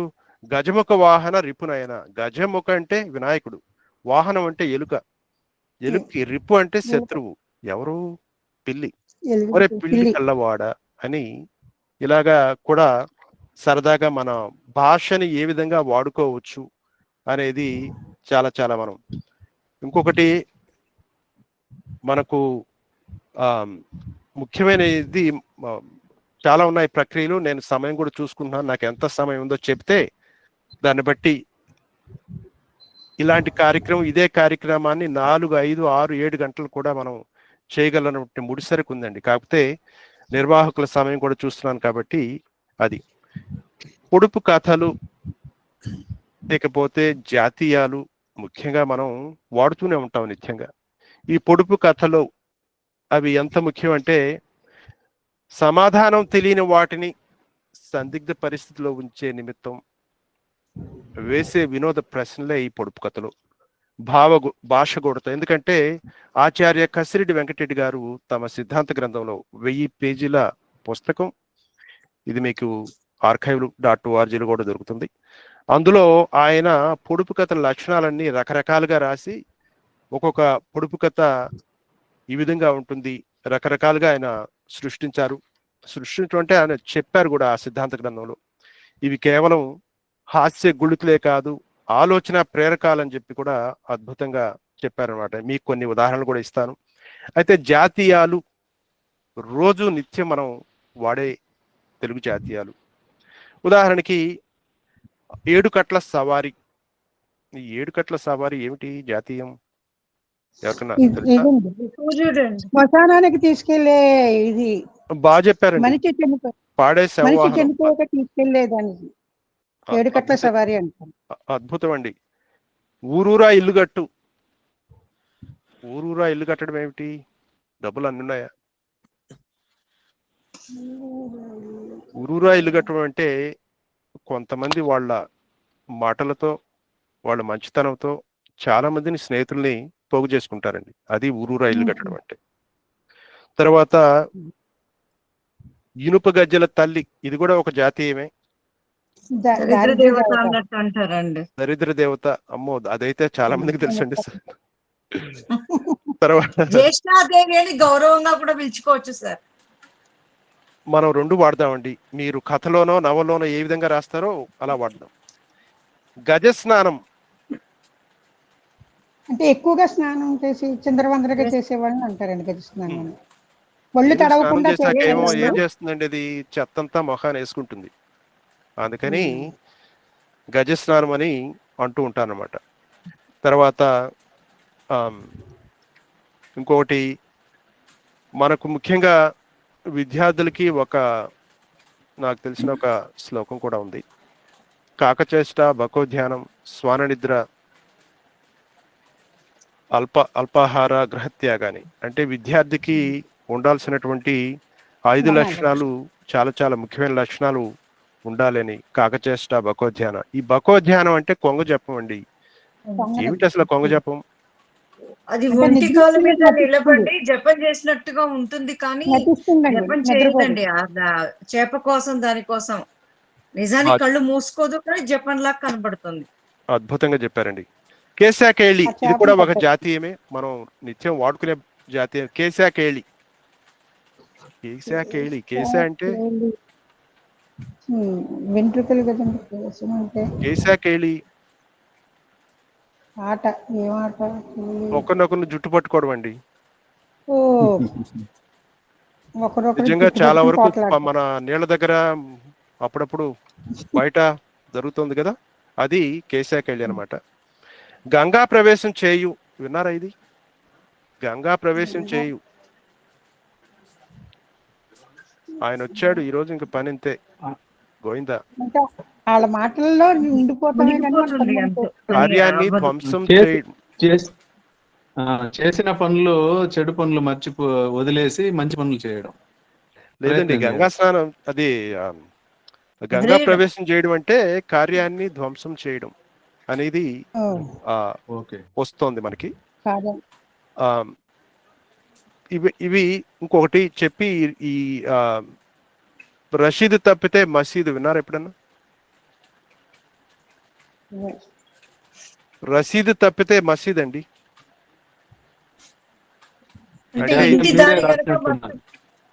ఈ జాతీయం మొదటగా మీ నోటే విన్నాము, మీరే దీని సృష్టికర్త. అయ్యో, సృష్టికర్త నేను కాదండి. మన జానపద సాహిత్యంలో గొప్పతనం ఏమిటంటే ఎవరు రాశారో తెలియదు, అన్ని సేకరణే. రసీదు తప్పితే మసీద్ అంటే ఎందుకన్నారంటే ఇచ్చిన సొమ్ముకు రసీదైనా ఇవ్వాలి, లేదా సొమ్మిచ్చినట్లు మసీదులో ఖురాన్పై ప్రమాణమైనా చేయాలి. అది రసీదు తప్పితే మసీద్ అని. ఇలాంటివి మనం అరుదుగా వింటాం. సరే, ఈరోజు మన తెలుగు కూటమికి ఇంతమంది అతిరథ మహారాజులందరూ వచ్చారంటూ ఉంటాం కదా. ఈ అతిరథ మహారాజులను ఎందుకు వచ్చింది పదం? ఎవరు వాళ్ళు? పేర్లు వద్దండి, కోదండరామయ్య గారు లేకపోతే పురాణం గారు ఇలా పేర్లు కాదు. ఎందుకు అతిరథ మహారథులు అంటారు అనే దీనికి మహాభారతంలో వాడారు ఈ పదాలను, అతిరథులు, మహారథులు. భీష్మాచార్యులు వాళ్ళందరినీ అతిరథులు అర్ధరథుడని అంటే వాళ్ళ సామర్థ్యాలను బట్టి అర్ధరథుడని, రథుడని, అతిరథుడని, మహారథుడు వంటి పదవులు వాళ్ళకి బిరుదులు. వారిలో అతిరథ మహారథులు మిగిలిన వారి కంటే గొప్పవారు. వాళ్ళిద్దరు, మిగతా నలుగురిలో వాళ్ళిద్దరిని తీసుకొని ఆ రెండు బిరుదులను తీసుకొని మనం కార్యక్రమాల్లో అతిరథ మహారథులు వచ్చారంటే గొప్పవారు వచ్చారని నిజంగా మనం అంటాం. అదండి నిజంగా జాతీయాల్లో ఉన్నటువంటి ఒక ప్రత్యేకత. జాతీయాల్లో ఎన్నున్నాయంటే అన్ని ఉన్నాయి, కాకపోతే మనం అన్ని అప్పుడప్పుడు వాడుతూ ఉండాలి, లేదనుకోండి అవి కూడా మరుగున పడిపోతాయి. భాష అంటే మనం 10 మందిని తెలుగు భాష ఉద్యమంలో పాల్గొనాలి చెప్పాలి, ముందు వాళ్ళ చేత చదివించాలి. భాషలో ఉన్నటువంటి ఔన్నిత్యాన్ని, అందులో చమత్కారాన్ని వాళ్ళకి పరిచయం చేయాలి కార్యక్రమాల ద్వారా. తప్పకుండా వాళ్ళకి ఆసక్తి కలుగుతుందండి. మీరు ఎక్కడున్నా కానీ, అమెరికాలో ఉన్నా, అమలాపురంలో ఉన్నా, ఈ భాష అనేది మనలో ఉన్నటువంటి, ఇందాక చెప్పాను కదా, మన భాష వల్ల ఎన్ని ఉపయోగాలు ఉన్నాయంటే అన్ని ఉపయోగాలు ఉన్నాయి. అందుకే మన జీవితానికి కావలసింది మన తెలుగు భాష. తెలుగు భాష నేర్చుకుందాం, తెలుగు భాషలోనే మాట్లాడదాం. మన జీవితానికి ముఖ్యమైనది. లేదు నాకు ఉద్యోగం కావాలి, వేరే భాషలో కావాలంటే ఆ భాష నేర్చుకోండి, పరభాషలు కూడా నేర్చుకోండి. కానీ మన తెలుగు భాష మాత్రం ముఖ్యంగా తెలుగు భాషలోనే ఎక్కువ. మీరు అనొచ్చు 35 సంవత్సరాలు ఇక్కడుండి మీరు తెలుగు అంటున్నారు, అక్కడ తెలుగులో మీరు మాట్లాడితే అర్థమవుతుందంటే. కానీ మన భాష మనం ముఖ్యంగా సరిగా నేర్చుకోవాలండి. మన భాషలో సరిగా లేకపోతే ఇక్కడ ఉన్న తెలుగు వాళ్ళల్లో కూడా చాలా మంది తెలుగు సరిగా రాయలేరు. ముఖ్యంగా మన భారతదేశం నుంచి వచ్చిన వాళ్ళు సరిగా మాట్లాడలేరు. వాళ్ళకు కూడా మేము చెప్పేది ఏమిటంటే, అప్పుడప్పుడు కార్యక్రమాలకు వస్తే మీకు ఏదో ఒక పని చెబితే ఆ పని ద్వారా మీరు నేర్చుకుంటారు. మన పని ద్వారా మనం నేర్చుకుంటాం. తెలుగు భాష గురించి ఒక వ్యాసం రాయమని చెప్పారనుకోండి, ఈరోజు కార్యక్రమంలో తప్పులేం జరిగాయి రాయండి, తెలుగులో ఒక చిన్న సగం పేజీ పుట అంటే అందులో వాళ్ళకి తప్పకుండా వస్తాయన్నమాట. ఇక వీరికి మీరు ప్రశ్నలు వేయవచ్చండి. ఆ ప్రశ్నలు వేసే ముందు 1-2 ప్రశ్నలు 1 నిమిషంలోనే ముగిస్తాను. ఆ తర్వాత వాళ్ళు వేయొచ్చు ప్రశ్నలు. ఎందుకంటే పొడుపు కథలు ఇన్ని విషయాలు చెప్పి పొడుపు కథలు ఒకటి ఉండని అడగకపోతే బాగోదు. ఒకే 1 నిమిషంలో మహాశయ ముగిస్తాను. ఈ పొడుపు కథ ఏమిటంటే, చూపు లేని కన్ను సుందరమవు కన్ను, తోలు లేని కన్ను తోక కన్ను, కన్ను గాని కన్ను నీలకంఠుని కన్ను. పొడుపు కథ అండి ఇది. చూపు లేని కన్ను సుందరమవు కన్ను, తోలు లేని కన్ను తోక కన్ను. ఏమండి? నెమలి కన్ను సార్. నెమలి కన్ను అద్భుతంగా చెప్పారండి. చెట్టుకు కాయని తింటే భలే రుచి. చెట్టుకు కాయను తింటే భలే రుచి. వేసుకోండి, ఎందుకంటే నేను మొట్టికాయని చెప్పిన మార్కులు పడతాయి మీకు. ఎందుకంటే ఇది మీరు ఇక్కడ చూస్తే ఇది ఈ మన తెలుగు సిరి సంపదలు ఎందుకు పెట్టామంటే ఈ సంపద అండి. మన భాషలో రకరకాలుగా ఏ విధంగా మనం చమత్కారంగా ఇంకా ప్రహేళికలు ఉన్నాయి. ప్రహేళికలు అంటే తెలుగు పొడుపు పద్యాలు, ప్రతి పాదంలో ఒక సమాధానం ఉంటుంది. అలాంటివి చాలా చాలా ఉన్నాయి. మనకు సమయం అయిపోయింది. ఈ కార్యక్రమానికి నన్ను ఆహ్వానించి ఒక గంట సేపు సమయం ఇచ్చినటువంటి నిర్వాహకులు, ముఖ్యంగా శ్రీ పారుపల్లి కోదండరావు గారికి, ఆవుల వెంకటరమణరెడ్డి గారికి, పురాణం రాంప్రసాద్ గారికి, అలాగనే ఇందాక ఆహ్వానించిన డాక్టర్ అరుణ్ గారికి, డాక్టర్ పద్మజ పరిచయ వాక్యాలకు మీరు ఇంతసేపు విని స్పందించినందుకు మీకు కూడా ప్రత్యేకమైనటువంటి కృతజ్ఞతలు, ధన్యవాదాలు. ప్రశ్నలు ఇంతసేపు నేను అడిగాను, ఇక మీరు అడగొచ్చండి నిర్వాహకులు వారి ఆజ్ఞతో. ఇక ప్రశ్నలకు పోయే ముందు ఒక సంగతి, అయిపోయింది. ఇక మీరు బయట మాట్లాడతారు ఎందుకండి, ఇందులో బయట మాటలు ఎందుకు వినపడుతున్నాయి ఇక్కడ? ఇప్పుడు అడగబోయే వాళ్ళు ఈ 15 రోజుల్లో ఏం చేశారో చెప్పాలి, తర్వాత 15 రోజుల్లో ఏం చేయబోతారో చెప్పాలి. ఓకే అన్న మాట, అరే నా మాట ముగియక ముందు నువ్వు మొదలు పెడతావమ్మా. ఓకే అనటం మానేయాలి అని మనం గుర్తు చేయాలి. ఫోన్ నంబర్స్ తెలుగులో చెప్పాలని అడగాలి. యూట్యూబ్లో మీరు కామెంట్స్ పెట్టాలి. జిడుగ్గారే పెడతారా, ఒక్కళ్ళే పెడతారు ఎందుకండి, మిగిలిన వాళ్ళకి మనకు రాయటం రాదా? ఒక ఏదన్నా పేపర్లో మన రచ్చబండలోని ఒక విషయం తీసుకొని రాస్తే పత్రికలో వస్తే 500 రూపాయలు ఇస్తామని చెప్పాలి. తెలుగు ఉద్యమ పాటలు మనం మీట్స్లో వినిపించాలి. ఇప్పుడు మనం ఏ ఉద్యమ పాటలకైతే మనం బహుమతులు ఇచ్చామో అవి మన వలగూడులో ఉన్నాయి. అది వినిపించండి ఒక్కసారి జనానికి. ఇప్పుడు నేను మళ్ళీ ఒకటి వినిపించాను. ఉద్యమకారులకు మన బహుమతులు ఇస్తున్నాం 13 రకాల కార్యక్రమాలు చేసిన వాళ్ళకి. అందులో ఒకరిని పిలిచి వాళ్ళ మన రచ్చబండ నాడు అతనికి ఎందుకు ఇచ్చామన్నది కూడా మనం చెప్పాలి. తర్వాత ఎక్కడన్నా సాహిత్య కార్యక్రమం జరుగుతుంటే మీరు లేచి నిలబడి ఒక్క నిమిషం తెలుగు కోసం వెచ్చించండి అయ్యా అని అడగాలి. 1 గంట నడిచే కార్యక్రమాలు ఉన్నాయి, 3 గంటలు నడిచేయి, 1 రోజు నడిచేయి, 2 రోజులు నడిచేయి, 3 రోజులు నడిచేయి. వీటిల్లో ఎక్కడా కూడా తెలుగు కోసం మనం ఈ పని చేద్దామని ఎవ్వడు అనడండి. వాళ్ళ వీపులు వీళ్ళ వీపులు వాళ్ళు గోక్కోవటమే సరిపోతుంది. ఒక్క నిమిషం మీరైనా పోయి అయ్యా మనం ఓకే అనమని ఒట్టేద్దాం అన్న దగ్గర నుంచి. అట్లనే మెయిల్ గ్రూప్ ఒకటి ఉంది మన దగ్గర, అందులో చేరమని కోరాలండి మనం. అట్లనే తెలుగు సినిమాలు కొన్ని ఎంత ఘోరంగా వస్తున్నాయి అంటే తెలుగు పేరు ఉండటం లేదు, తమిళం పేరును కూడా తెలుగులో కొనసాగిస్తున్నారు. అంత నీచంగా తెలుగు భాషను చూస్తున్నారు. ఆ సినిమాలు చూడొద్దని కూడా మీరు ఆ జట్టులో రాయాలి, ఆ మెయిల్ గ్రూపులో కూడా రాయాలి. మీరందరూ కదలాలి. ఈ మాటలు ప్రతిసారి నేనే చెప్తే బాగుండదు. ఈసారి సమావేశంలో ఎవరు చెప్తారో చెప్పండి, నేను కావాలండి రాసిస్తాను మీకు. ఈసారి సమావేశంలో నువ్వు చెప్తావమ్మా, పేరు చెప్పాలి నాకు. నా పేరు దాసోజు పద్మావతి సార్. సరిగ్గా సర్లే, అయిపోయింది. ఇక మీరు మాట్లాడే ముందు ఈ 15 రోజులు ఏం చేశారు, తర్వాత 15 రోజులు ఏం చేయబోతున్నారు చెప్పి, ఇక ఇప్పుడు నరసింహారెడ్డి గారి వైపు రాళ్ళు వేయండి. పద్మారెడ్డి గారు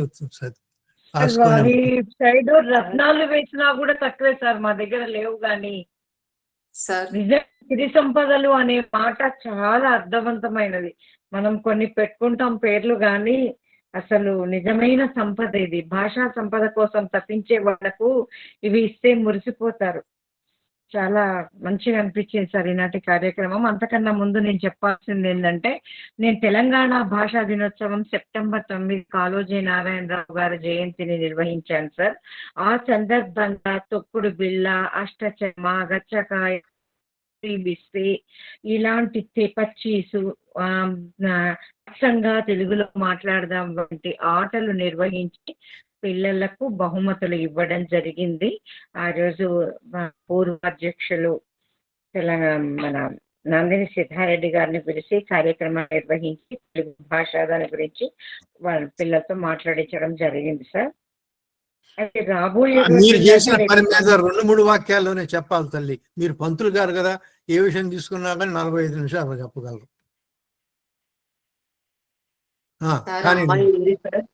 సార్ 19కి మరొక ఒక కార్యక్రమం ఉంది సార్. దాంట్లో కూడా తెలుగు భాషకు సంబంధించి మేము లో పత్ర సమర్పణ ఉంది సార్. ఇంకొక చిన్న సార్, ఒక నిమిషం, కొన్నిసార్లు సమయం ఇవ్వాలి సార్, ప్లీజ్ సార్, ఒక నిమిషం సార్. మీరు చెప్తే ఇవన్నీ మాకు అమ్మా నీ అందుబాటులోకి గొంతు సరిగ్గా వినపడట్లేదు, రావాలి. ఫోన్ దగ్గరే పెట్టుకో అమ్మా. సార్ అక్షిత ఒక్క అమ్మాయి ఉంది సార్, పద్యం పాడించండి సార్. పాడించమ్మా, పాడించు, పాడించు. అక్షిత పాడమ్మా. అందరికీ నమస్కారములు. నా పేరు అక్షిత. మా గురుదేవి గారి పేరు సాయి జ్యోతి. తెలుగునే శ్వాసగా తెలుగునే ధ్యాసగా భావించి బతికెదా భక్తితోడా, తెలుగునే తల్లిగా తెలుగునే తండ్రిగా పూజించి పలికెదా పుడమి మెచ్చ, తెలుగు నా జీవమై తెలుగు నా దేహమై నిలిచెదా భూమిపై నిష్ఠతోడ, తెలుగు నా భవితమై తెలుగు నా యూపిరై వ్రాసెదా కవితలు వాసిగాను, తెలుగు నేలపైన పలుగునై సాగుచు పద్యమనడి విత్తు పాతి పెట్టి, తెలుగు సాగు చేసి ఫలములు పంచదే పత్తి పాటి మాట పసిడి మూట. అందరికీ ధన్యవాదములు. ఇంకా వేరే వాళ్ళు అడగచ్చు. నమస్కారం అండి. నరసింహారెడ్డి గారు సిరి సంపదలు మళ్ళీ అంటే ఈ ఫాస్ట్ ట్రాక్ లైఫ్లో అంటే వేగవంతమైన మన ఈ జీవితంలో అన్నట్టు వీటన్నిటిని కూడా ప్రయోగించే అవకాశం ఉండట్లేదు. తప్పిదారి మాట్లాడినా కృత్రిమంగా కృతకంగా ఏదో నాటకంలో మాట్లాడినట్టుగా మంచి తెలుగు పదాలు మాట్లాడుతుంటే భావించే పరిస్థితులు వచ్చినాయి. నిజంగా మేము తెలుగు భాష మా తల్లి భాషా వృక్షం మూడులాగా మారుతుంది అని ఏదో బాధపడుతూ కూర్చున్నాం. మీరు ఇన్ని చిగుర్లు ఈరోజు మాలో మళ్ళీ చిగుర్లు తొడిగించిండ్రు అన్నట్టుగా అనిపించింది. మీ ప్రసంగం వింటుంటే రకరకాల తెలుగు ఈ విన్యాసాలన్నీ మాతో మళ్ళీ చేస్తుంటే చాలా సంతోషం అనిపించింది సార్. ఒక కొత్తదనం అంటే ఈ ప్రసంగమే మొత్తానికే అంటే మాకు కూడా ఎప్పుడు ఏదో ఆ రెండో వారం నాడు 2-4 వారాల్లో భాష గురించి మాట్లాడుకొని అలా వదలడం కాకుండా ఇలాంటి కార్యక్రమం మేము పెట్టుకోవచ్చు కదా, మరొక వారం మేము సంతోషించవచ్చు కదా అని మాకు ఒక మార్గదర్శనం చేసినట్టుగా కూడా అనిపించింది. ఎక్కడో ఉంటూ మీరు ఈ తెలుగుని ఇంత పచ్చగా ఉంచుకుంటున్నారని చాలా సంతోషం అనిపించింది. తర్వాత ఒక సూచన చేసినట్టుగా కూడా నాకు అనుకోవాలి. మీరు పోర్చుగీస్ నుంచి లేదా ఉర్దూ నుంచి రకరకాల ఆసామి అనే పదం కానీ ఎన్నెన్నో పదాలు వచ్చి కలిశాయి. అవి తెలుగులో మనం కలుపుకున్నాం. అంత విశాల హృదయం మనకు ఉందని ఈ విషయంలో చాలా తర్జన భర్జనలు లేదా మేము విభేదిస్తూ ఉంటుంటాం ఈ గుంపు లోపల. ఇది సంస్కృత పదం, ఇది ఇంగ్లీష్ పదం వాడొద్దు అని. అందుకే వాటి కొంచెం విశాలత్వం చూపిస్తూ ఈ పదాలు మనవిగా ఏనాడోనే అచ్చు భాషలో వచ్చినాయి కాబట్టి ఇది సంస్కృత పదం అని అనకూడదు. ఇంకా హాయిగా తెలుగు అని మాట్లాడుకోవాలి. ఈ పొద్దున్నే ఏదో చిన్న మేము మాట్లాడుకున్నప్పుడు వాట్సాప్ మెసేజ్లలో ఒకటి నకిలీ అనే పదము ఏదో వచ్చింది, సందర్భం వచ్చింది. కృత్రిమ అని లేకపోతే కల్పితము అని అసలు తెలుగు పదం మాకు తోచలేదు. ఫేక్ అని పెట్టిండ్రు ఎవరో. ఫేక్ అని వాడకూడదు నిజానికి. నకిలీని తెలుగు చేసుకున్నాం అనుకుంటా నేను, నకిలీ వాడొచ్చని. అట్లా ఎన్నో పదాలు తెలుగే అని భావించాలే తప్ప ఇది ఉర్దూ పదం ఇది సంస్కృత పదం అనకూడదని కూడా అనిపించింది. అవన్నీ కూడా మన భాష మన ఏమంటారు దీన్ని డిక్షనరీ నిఘంటువును చాలా విశాలం చేసి మన భాషను మరింత పరిపుష్టం చేస్తాయని నాకు అనిపిస్తుంది. మొత్తానికి చాలా బాగుంది ప్రసంగాన్ని. చాలా సంతోషం సార్. చాలా సంతోషం ఈ స్పందనకి. అమ్మ సుధారాణి గారు ముందు ధన్యవాదాలు చెప్పాము, తర్వాత మాట్లాడతారు. జనం కొంతమంది పోతూనే ఉన్నారు. సభా సరస్వతికి నమస్కారాలు. అంతర్జాలం ద్వారా వీక్షిస్తున్న వీక్షకులందరికీ కూడా వందనాలు తెలియజేస్తూ, తెలుగును బ్రతికించుకోవాలంటే తెలుగు భాష ప్రాధికార సంస్థ ఏర్పాటుతో పాటు ప్రతి కొలువుకు తెలుగులోనే పరీక్ష పెట్టాలని, ప్రతి బడి కళాశాలలో తెలుగును ఒక తప్పనిసరి విషయంగా నేర్పాలని, ఇతర రాష్ట్రాల్లో దేశాల్లో ఉన్న తెలుగు వారికి తెలుగు చదివే వీలు మనం కలిగించాలని, అన్ని రాష్ట్రాల్లోనూ అచ్చ తెలుగు మాటలను సేకరించి బతికించుకోవాలని తెలుగు కూటమి ఏర్పడింది. ప్రతి 2-4 శనివారాల్లో జరిగే రచ్చబండ కార్యక్రమంలో పాల్గొనండి, మీ తెలుగు అభిమానాన్ని చాటుకొనండి. మాదొక చిన్న విన్నపం, తెలుగు కూటమి సభ్యులందరూ కూడా రచ్చబండకు హాజరైతే నిండా బాగుంటుంది. ఇప్పుడు ఉదాహరణ చూడండి, 40 మంది ఉన్నారు, ఇంతింతై వటుడింతై అని మీరు ఇంకొక 10 మందికి చెప్తే ఈ కార్యక్రమం పూర్తిగా మనం అనుకున్న లక్ష్యానికి చేరుతుంది. నేడు మన రచ్చబండ కార్యక్రమానికి ఉత్తర టెక్సాస్ తెలుగు సంఘం నుంచి పూర్వ అధ్యక్షులుగా ఉన్నటువంటి తెలుగు కోసం పాటుపడుతున్న డాక్టర్ ఊరిమిండి నరసింహారెడ్డి గారు విచ్చేశారు. మనతో కూడా మాట్లాడించారు. అమెరికా దేశపు దక్షిణ భాగంలో సాగుతున్నటువంటి తెలుగు సేనల ఒరవడిని మనకు అక్కడ వాళ్ళ కార్యక్రమాలని, తెలుగు సిరి సంపదలు అమెరికా గడ్డపై ధారావాహికంగా ప్రవహింపజేస్తున్నారు. డల్లాస్, టెక్సాస్ వంటి 5 ప్రధాన నగరాలలో తానా, ఆట తదితర సంస్థల ద్వారా వారి కార్యక్రమాలని ఏ విధంగా అక్కడ వారు దాన్ని చేస్తున్నారన్న విషయాన్ని మనకు చక్కగా బోధించి చూపించారు. అంటే ఇక్కడ చెప్పవలసిన విషయం ఏమంటే, ఈ రోజు కార్యక్రమము ఆద్యంతము కూడా కొంచెం ప్రత్యేకతతో ఏదో ఒక అంశాన్ని తీసుకొని దానిపైన ప్రసంగించడం కాకుండా, మనతోనే ఆ పదాలని ఆసక్తికరంగా ఏ విధంగా అంటే, ఇక్కడ చాలా వరకు సమాధానం చెప్పిన వాళ్ళలో అధ్యాపకులు ముందున్నారు. ఎందుకంటే నిత్యం వాళ్ళు విద్యార్థులతో మాట్లాడుతూ వాళ్ళకి ఏ విధమైనటువంటి పదాలు చెప్పాలి, పద్యాలు చెప్పాలి అన్న విషయాల్ని చాలా చక్కగా మనకు తెలియజేస్తారు. అక్షరంలోని చమక్కులని, అదే విధంగా ఆ పదాల్లోని చాలా వరకు మనము నిత్యం వాడుతుండేటువంటి పదాలని, ప్రతిపదార్థాలని ఏ విధంగా మనం ప్రయోగించవచ్చు అని తెలియజేశారు. ప్రశ్నలు సమాధానాలు ఏ విధంగా అంటే, కొన్ని పదాలను ఇందాక కూడా పద్మ గారు కూడా అన్నారు, మన తెలుగు భాష ఒక్క తెలుగు అచ్చ తెలుగు పదాలకే పరిమితం కాకుండా తెలుగు భాష అనేది చాలా మెతకైనటువంటి భాష. ఎన్నో పదాలని తనలో అంతర్లీనం చేసుకొని అవి తెలుగు పదాలా లేదా ఇతర పదాలా అని పాలు నీళ్ళలాగా కలిసిపోయినాయి. ఆ విషయాన్ని ప్రస్తావిస్తూ నరసింహారెడ్డి గారు చాలా ఉదాహరణలు కూడా మనకు తెలియజేశారు. వాటిని మనం ఏ విధంగా ప్రయోగించవచ్చో తెలియజేస్తూ కొన్నిటిని నానార్థాల చమక్కులని, స్త్రీ పురుష లింగ భేదాలని తెలియజేశారు. వాటికి ఉదాహరణలు కూడా తెలియజేస్తూ మనతో సమాధానం చెప్పించారు. అదేవిధంగా సంఖ్యా బోధక పదాలు, ఇంకొకటి తప్పు ఒప్పులను చాలా వరకు మనము మాట్లాడే విధానం కానీ రాసే విధానంలో కూడా పొరపాట్లు చేస్తూ ఉంటాము. వాటిని కొన్ని ఉదాహరణలు తెలియజేస్తారు. ఇప్పటికైనా మనము వాటిని అటువంటి పొరపాట్లు చేయకుండా దిద్దుకుంటే బాగుంటుందని ప్రశ్న పత్రాల గురించి వీటి గురించి ఉదాహరణలన్నీ కూడా చెప్పారు. ప్రకృతి వికృతుల గురించి చెప్పారు.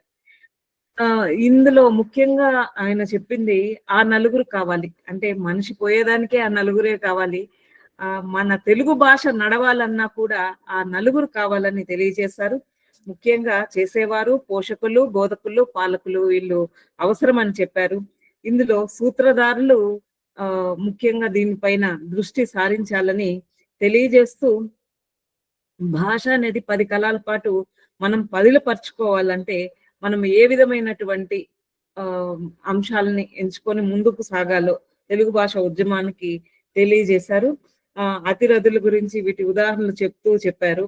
పొడుపు కథలు అనేవి పిల్లలకి మనము చెప్పేటువంటివి, ఇప్పుడు మనము క్విజ్ అంటాం కదా, అట్లా మన పొడుపు కథల్ని, సామెతల్ని, జాతీయాల్ని ఏ విధంగా వాళ్ళకి రుచి కలిగించామంటే తప్పనిసరిగా వాళ్ళంతటా వారు, ఇందాక చెప్పారు కదా, మనము జీవితం కోసము తెలుగు భాష నేర్చుకోవాలా, జీతం కోసము పరభాషను నేర్చుకోవాలా. అయితే మన భాషని ఇతర రాష్ట్రాలలో అంతర్జాతీయంగా, ఇప్పుడు మన భాషని జాతీయ స్థాయిలో కాదు అంతర్జాతీయ స్థాయిలో, ముఖ్యమంత్రి గారు కూడా రేవంత్ రెడ్డి గారు కూడా అన్నారు, అంతర్జాతీయ స్థాయిలో మన తెలుగు భాష నిలవాలంటే పరభాషను మనము వారధిగా చేసుకోవాలని చెప్పారు. అంటే పరభాషని మనము ద్వేషించనక్కర్లేదు, కానీ మన భాషను మాత్రం ఎప్పటికీ మర్చిపోకూడదని తెలియజేశారు. ఇకపోతే చివరిగా అంటే ముందు చెప్పమన్నారు అధ్యక్షుల వారు, నేను తర్వాత చెప్తున్నాను. 15 రోజుల పాటు మీరు చేసినటువంటి కార్యక్రమాలని వివరించమని చెప్పారు. నా వరకైతే నేను ఏ సభా కార్యక్రమానికి వెళ్ళినా తెలుగు భాష ప్రాముఖ్యతని చాటి చెప్పడానికి ప్రయత్నం చేస్తూ ఉంటాను. మొన్న కూడా ప్రాచీన తెలుగు మార్గాన్వేషణం, మన మునిరత్నం నాయుడు గారు కూడా ఇక్కడే ఉన్నారు. ఇది ప్రాచీన తెలుగు కేంద్రం వాళ్ళు ఇక్కడ నిర్వహించినటువంటి ప్రాచ్యలిఖిత భాండాగారంలో శాసనాలు ఏ విధంగా చదవాలి, తర్వాత గ్రంథ లిపిని ఏ విధంగా పరిష్కరించాలి అన్న దానిపైన ఒక సదస్సు జరిగింది. దానికి సంబంధించిన ఆ ప్రసంగ పాఠాలన్నింటినీ విని నేను పుస్తక రూపంలోకి తీసుకొని వచ్చాను. మునిరత్నం నాయుడు గారు అప్పుడు సంచాలకులుగా ఉన్నారు. వారి అనుమతితో ఈ కార్యక్రమం చేయడం జరిగింది. ఇకపోతే సభాముఖంగా అధ్యక్షులు కోదండరామయ్య గారికి నాది ఒక చిన్న విన్నపం. మనది ఈ తెలుగు కూటమికి సంబంధించి ఒకసారి ప్రత్యక్షంగా మనము కూర్చొని ట్రస్ట్ సమావేశంలో మనము దీనిపై కార్యాచరణపై మాట్లాడితే బాగుంటుందని సభాముఖంగా తెలియజేస్తున్నాను. ధన్యవాదాలు. ఇక మిగిలిన వారి వైపు బాణాలు వేయొచ్చండి, మాట్లాడిన ఆయన గారి వైపు. ఇంతవరకు ఒక్క లకోల కోల గాని లకోరి కోలు గాని రాలేదండి నా వైపు. అది వాడి అయిన బాణం, అది లకోరి కోల్ అని ఇందాక పదభ్రమకంలో చెప్పాను కదా. కానివ్వండి సార్. హలో, వినపడుతున్నది సార్. నాదేమి బాణాలు ఏమి లేదు. అయితే ఇక్కడ ఓసూర్ తమిళనాడులో వచ్చేసి అయితే కొన్ని మాండలిక పదాలు సార్ చెప్పిన దానికి ఏం అభ్యంతరం లేదు. కొన్ని మాండలిక పదాలు ఇక్కడ కూడా ఉన్నాయి. టమోటాకి ఎర్రగుల్లకాయ అంటారు, అలానే ఆపిల్ని సేవుకాయ అంటారు. బొప్పాయి అంటే ఇక్కడ ఎవరికి తెలియదండి ఇప్పటికి కూడా, కోలార్ జిల్లా కర్ణాటక కానీ ఇక్కడ మా కృష్ణగిరి జిల్లా తమిళనాడు కానీ. పరంగి పండు లేదా పరంగికాయ, కైవారం నారాయణ తాత గారు కూడా ఇదే అంటారు, పరంగి వారు అంటారు బ్రిటిషర్లని తన రచనల్లో. అది ఆ తర్వాత జామ అంటారు దాన్ని, చేపుకాయ వాడుకల్లో ఉన్న పదాలు సార్ ఇవి. అలాగే మీరు గోంగూర అంటారు కదండి, గోంగూరను ఇక్కడ పులుసాకు. టికాణి అంటే విడిది. కొబ్బరి బోండం ఎలనీరు, కొబ్బరి కాయ టెంకాయ, ఇట్లా చాలా పదాలు ఉన్నాయి సార్. జస్ట్ ఊరికే చెప్దామని నేను అన్నాను, ఇంకేమి ఇందులో నాదేం అభ్యంతరం లేదు. వందనాలు సార్. చాలా సంతోషం. అందరికీ నమస్కారం అండి. నేను మునిరత్నం నాయుడు మాట్లాడుతున్నాను. సార్, నరసింహారెడ్డి గారు, మీరు బ్రహ్మాండమైన కృషి చేస్తున్నారు అమెరికాలో. ఎందుకంటే అది అక్కడ వాళ్ళకు ఇంకొంచెం తెలుగు అభివృద్ధి చేసుకోవడానికి ఉపయోగపడుతుందని మనసారా కోరుకుంటూ మీకు అభినందనలు తెలియజేస్తున్నాను. వసంత స్వామి గారు చెప్పారే, ఆ విషయంలో సుధారాణి గారు కూడా ఉన్నారు కాబట్టి తమిళనాడులో చాలా తెలుగు పదాలు మనకు ఉన్నాయండి. వాటన్నిటినీ సేకరించి భద్రపరచాల్సిన అవసరం ఎంతైనా ఉంది. ఎందుకంటే నేను కూడా అది చేయాలనుకున్నాం. ఆ సమయంలో ఒరిస్సాకి వెళ్ళి ఒరిస్సాలో పదాలన్నీ మేము సేకరించాం. కానీ తమిళనాడు ఆమె కొంచెం సేకరించింది. మీరు టీచర్లు చాలా మంది ఉన్నారు, ధర్మపురి, మీరు కృష్ణగిరి, మీరు మొత్తం అంతా కూడా ఉన్నటివి మీరే సేకరించినా లేదు రాబోయే కాలంలో సేకరించడానికి అవకాశాలు ఏర్పడినా చేస్తే అది తెలుగుకు మరింత శోభనిస్తుందని నా ప్రగాఢ విశ్వాసం. అందరికీ ధన్యవాదాలండి. చాలా సంతోషం. ఒక ప్రశ్న సార్, అంటే పెద్దలు చాలా వరకు ఇంగ్లీష్ పదాలు తరచు వాడుతున్నాము, ఇది ఉర్దూ పదం, ఇది సంస్కృత పదము, తెలుగు పదాలు అచ్చతెలిగే అయి ఉండాలి అని ఈ మధ్య ఎప్పుడు కూడా వినని నా జీవిత కాలంలో, నాకు 58 సంవత్సరాలు, అనుగరి లేకపోతే చాలా చాలా మాటలు మన తెలుగు గుంపులో వింటూనే ఉంటాం. ఎప్పుడు కూడా బహుశా జనబాహుల్యంలో లేవు, మనం వినియోగంలోకి తేగలమా లేదా తెలియదు. అలాంటి కొత్త పదాల సృష్టి కానీ ఎక్కడో వెతికి పట్టుకొని ఈరోజు మనము సమాజంలో వాటి యొక్క వినియోగాన్ని పెంచడం కానీ సాధ్యపడుతుందా? ఇది అవసరం అంటారా? అమ్మా, ఇది నువ్వు ఇంతకుముందు చెప్పావు తల్లి, మళ్ళీ ఎప్పుడు ఇదే చెప్తుంటావు. ఒక్క నిమిషం ఆగండి సార్. అమ్మ, కష్టము అన్న మాటకి తెలుగు పదాలు చెప్పమ్మ నువ్వు. కష్టం, ఇబ్బంది, వేరే వాళ్ళని అడిగాను నేను. ఇప్పుడు ఆమె చెప్పలేకపోతున్నది. కష్టానికి తెలుగు మాటలు 50 పైన ఉన్నాయండి. నేను సేకరించినవి 50 ఉన్నాయి. ఇడుములు, ఇబ్బందులు, ఇక్కట్లు, పాట్లు, కడగండ్లు, తిప్పలు, అగచాట్లు, ఇట్లా ఎన్ని ఉన్నాయంటే ఏ భాషకి తెలుగులో ఉన్నని పదాలు లేవు. కానీ కొంతమంది తెలుగుని చంపడానికి ఎదురుగా వస్తారు, తెలుగు తల మీద కత్తులు పెట్టి పొడుస్తుంటారు ముఖ్యమంత్రులు. కొంతమంది మన వెనకనే ఉండి ఉద్యమంలో పాల్గొంటున్నామని వెనక నుంచి పొడుస్తుంటారు. వేరే మాటలు మంచివే, కలిసిపోయినాయి, లేదా దాన్ని బతకనియండి అని. ఈ భాషలో ఈ మాటలన్నిటి చంపేశారు వాళ్ళు, వెనకున్నోళ్ళు ముందున్నోళ్ళు కలిపి తెలుగు తల్లిని చంపుతూనే ఉన్నారు. ఒక భాష పరిణిత దశకు చెందిందంటే అది 6వ దశ. మిగిలిన దశలు ఏమన్నీ అన్నీ ఏమిటి అవన్నీ చెప్తే చాలా సమయం పడుతుంది. అది ఏ మాటనైనా తన మాటల్లో కొత్తగా వచ్చిన మాటల్లోని కూడా తన మాటల్లో రాసుకోగలది. అది బాగా ఉన్నత స్థితికి చేరినట్టు.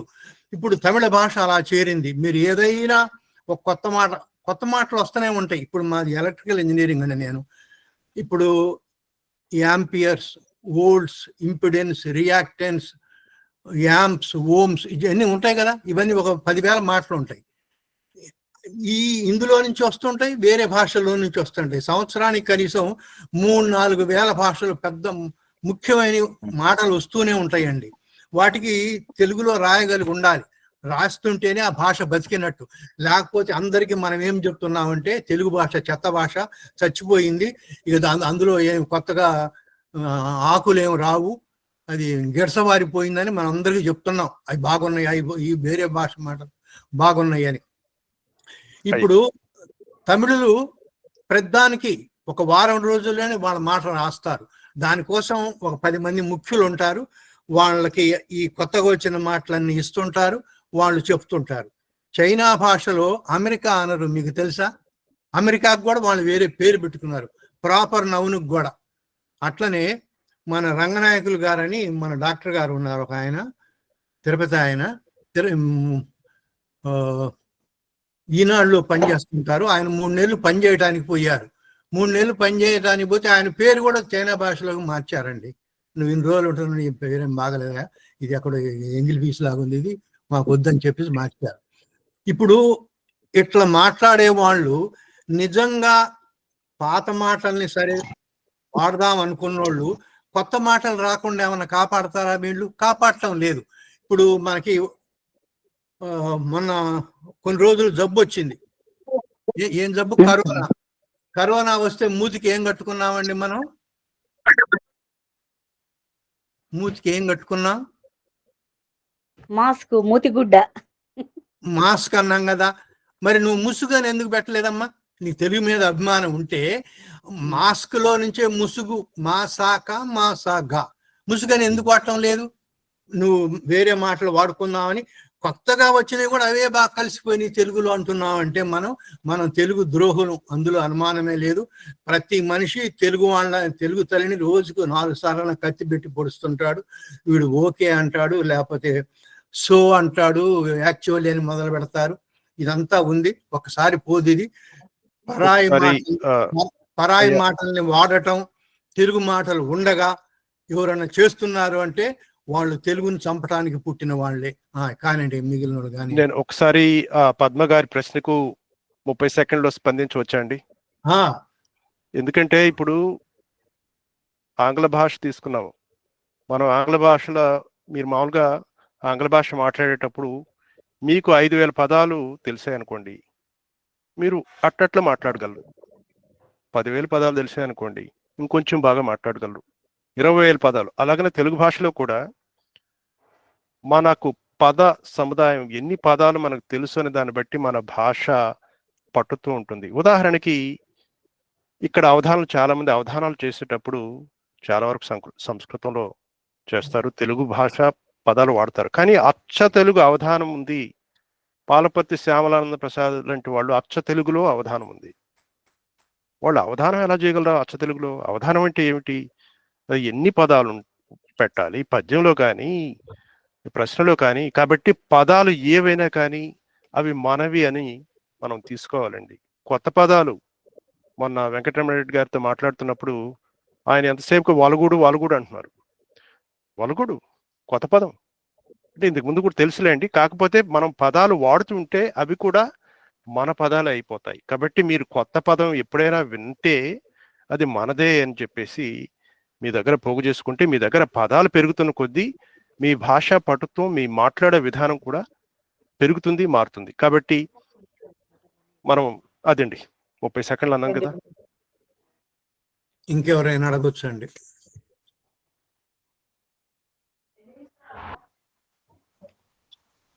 అయ్యగారు రవీంద్రనాథ్ మాట్లాడుతున్నాను. మాట్లాడండి.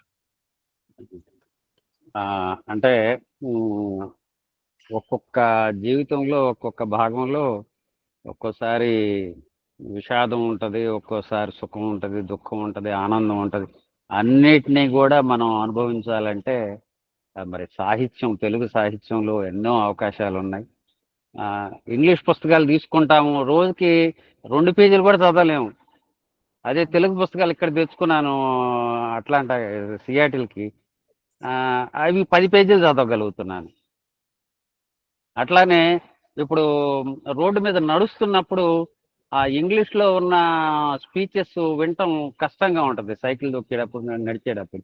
అదే తెలుగు గురించి వాళ్ళు మాట్లాడుతుంటే మన అవతల ఎంత రణగణ ధ్వనులు ఉన్నా కూడా మనకి పూర్తిగా ఎక్కుతుంది. అది కదా మాతృభాష అంటే. ఈ మనకి పద సంపద పెరగాల, తప్పనిసరిగా పెరగాల, అవి ఎక్కువగా తీసుకురావాలా. అందుట్లో ఈరోజు కోదండరామయ్య గారు ఆఖరణ తను చెప్పిన ఏమేమి కార్యక్రమాలు మనం చేయాలనే విషయం మీద దాదాపుగా ఒక 20 అంశాలు చెప్పారు.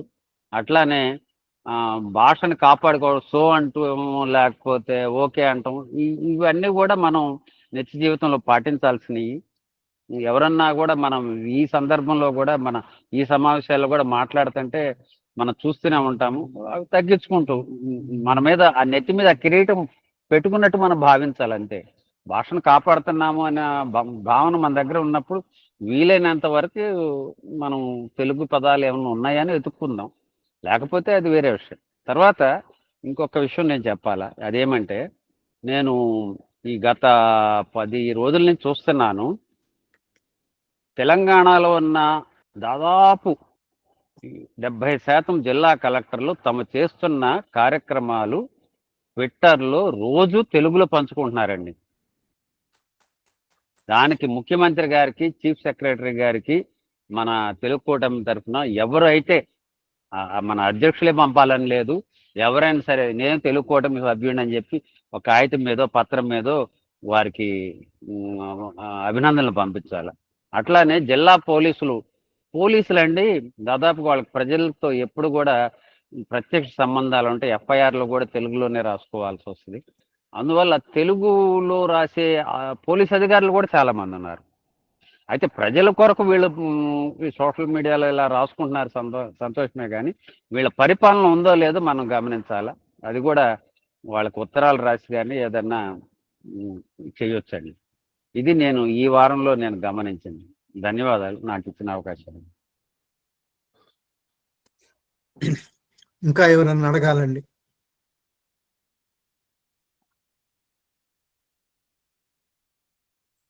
పురాణం గారు లేరా? ఏతావాత ఉన్నా ముగించండి మీరుగా. ఇంతవరకు వక్త గారు మాట్లాడారు, మిగతా వాళ్ళు కూడా స్పందించారు. ఈరోజు మనకి చాలా చక్కగా అర్థమైంది ఏమిటంటే, వీలైనంతగా ఆసక్తి పెంచే వైపు మనం సాగాలి అని నరసింహారెడ్డి గారు చక్కగా చెప్పారు. ఏదో బలవంతంగా రుద్దుతున్నట్టు కాకుండా ఒక సరదాగా మనకు సంబంధించిన మన సొంత ఆస్తినే మనం మరింత పెంచుకుంటూ పోతున్నట్టుగా ఒక భావనతో ముందుకు సాగే వీలుందని ఈయన బాగా చాలా చక్కగా విడమర్చి చెప్పారు. మన పద్మారెడ్డి గారు అడిగిన దానికి కూడా అందరూ చెప్పింది. కోదండరామయ్య గారు ఉద్యమకారులు కాబట్టి కొంచెం తీవ్రంగానే చెప్తూ ఉంటారు. ఆయన బడిలో హెడ్ మాస్టర్, ప్రధానోపాధ్యాయుడు. కాబట్టి తెలుగుకి పదాలు ఉన్నాయి, ఆ ఉన్న పదాలని మనం నిలబెట్టుకుంటే చాలు, అది చూసుకోండి అని ఆయన చెప్పినట్టు నాకు అర్థమైంది. అదే ఆ కష్టం అనే పదంతో లేని పదాలు సృష్టించుకోవడం అనేది తర్వాత విషయం. ఉన్న పదాలను ముందు ఉంచుకుందాము అనేది మనం గ్రహిస్తే చాలు. చాలా చక్కగా మనలో ఎంతో మంది మన నరసింహారెడ్డి గారు చెప్పినట్టుగా మన మధ్యలో అధ్యాపకులు అధ్యాపికలు చాలా మంది సుఖపికాలు చాలా మంది ఉన్నా కూడా వాళ్ళందరూ కూడా నరసింహారెడ్డి గారు చెప్పిన దాన్ని ఒక శ్రద్ధగా వినే విద్యార్థులలాగానే విన్నారు. విన్న తర్వాత వారికి కూడా చాలా ఆనందం కలిగింది. ఇంతమందిని ఈ విధంగా ఇంతమంది మనసు చూరగున్న మన డాక్టర్ ఊర్మిండి నరసింహారెడ్డి గారికి మన తెలుగు కూటమి తరఫున ఈ రచ్చబండ సమావేశం తరఫున హృదయపూర్వక ధన్యవాదాలు తెలియజేసుకుంటూ, ఇలాంటివే మరెన్నో సార్లు మనకు సమావేశాలు జరుగుతుండాలి. మనలో కూడా కొంతమంది ముందుకు వచ్చి ఈ రంగంలో బాగా లోతుగా దిగిన వాళ్ళు, డాక్టర్ పోలా సాయి జ్యోతి ఇలాంటి వాళ్ళు, పద్మారెడ్డి గారు, ముఖ్యంగా దాసోజు గారు, సైగిలి గారు చాలా స్పష్టంగా పలుకుతూ అన్ని వివరిస్తారు. వీళ్ళు కూడా ముందుకు వచ్చి ఇలాంటివే ఎన్నో కార్యక్రమాలు ముందు జరగాలి. అదేవిధంగా వీలైతే మరి కొన్ని నెలల తర్వాత మరొకసారి డాక్టర్ ఊరిమిండి గారిని మరొకసారి కూడా పిలిస్తే బాగుంటుంది అని నాకు అనిపిస్తుంది. చాలా సంతోషం. అందరికీ కార్యక్రమంలో ఓపికగా అంత చివరి వరకు అందరూ ఉన్న వాళ్ళందరికీ నా హృదయపూర్వక అభినందనలు, ఇక అభివందనాలు కూడా. ఇంతటితో ఈనాటి కార్యక్రమం ముగుస్తున్నది. గారు మనం ఒక 30 సెకండ్ల ప్రతిస్పందన ఓకేనా మీకు? ఇవ్వండి. తెలుగు కూటమికి చేసే పనుల గురించి మన కోదండరామయ్య గారు అడిగారు. పుస్తకాలు దయచేసి కొనండి, కొనిపించండి, ఇవ్వండి. ముఖ్యంగా తెలుగు పుస్తకాలు. ఎందుకంటే తెలుగు పుస్తకాలు రాసేవాళ్ళు తగ్గుతున్నారు, అమ్మేవాళ్ళు కూడా చాలా ఇబ్బందులు పడుతున్నారు. నేను భారతదేశానికి వెళితే పుస్తకాల గురించే ఉంటుంది నా వేటంతా. నాకు కావాల్సిన వాటి కోసమే తిరుగుతూ ఉంటాను.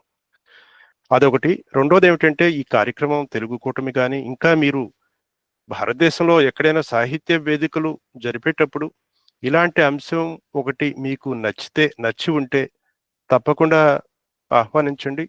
ఎందుకంటే ఇది మన అంతర్జాలంలో చేసేది కాబట్టి ఇబ్బంది లేకుండా ఉంటుంది. నేను భారతదేశానికి ప్రతి సంవత్సరం డిసెంబర్లో కూడా వస్తుంటాను కాబట్టి అక్కడ కూడా ఇలాంటి కార్యక్రమాలు చేసినప్పుడు ఏంటంటే 10 మందికి మన భాషలో ఉన్నటువంటి సంపద తెలియాలి. ఇంగ్లీష్ వర్డ్ కాదండి, ఇది ఆంగ్ల పదం కాదు. సంపద, సిరి సంపద, అది నేను చెప్పాలనుకున్నాను. ఉరిమిండి గారు ఉరుముతూ మాట్లాడితే ఉరుకుతూ సమాధానాలు ఇచ్చారు సత్యబాల గారు. ఉరుకుటి ఆ ఇద్దరి పేర్లు పక్క పక్కనే ఉన్నాయండి. నేను ఎవరో మాట్లాడుతున్నారంటే ఈ ఇద్దరికి మాత్రం అక్కడ ఊతోటి ఉరుకుతోటి రావడంతో పక్క పక్కన ఉన్నాయి. అందరూ చాలా బాగా మాట్లాడారు. సంతోషం.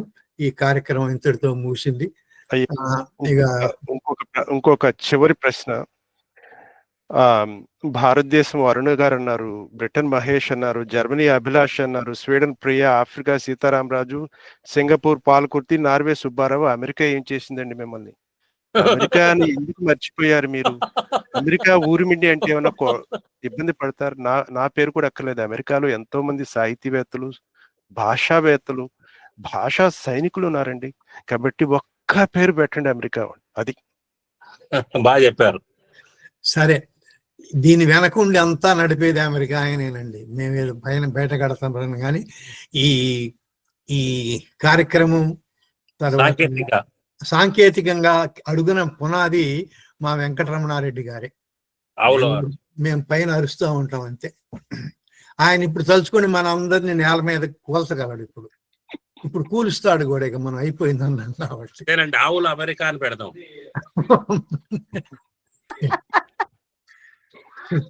అమెరికా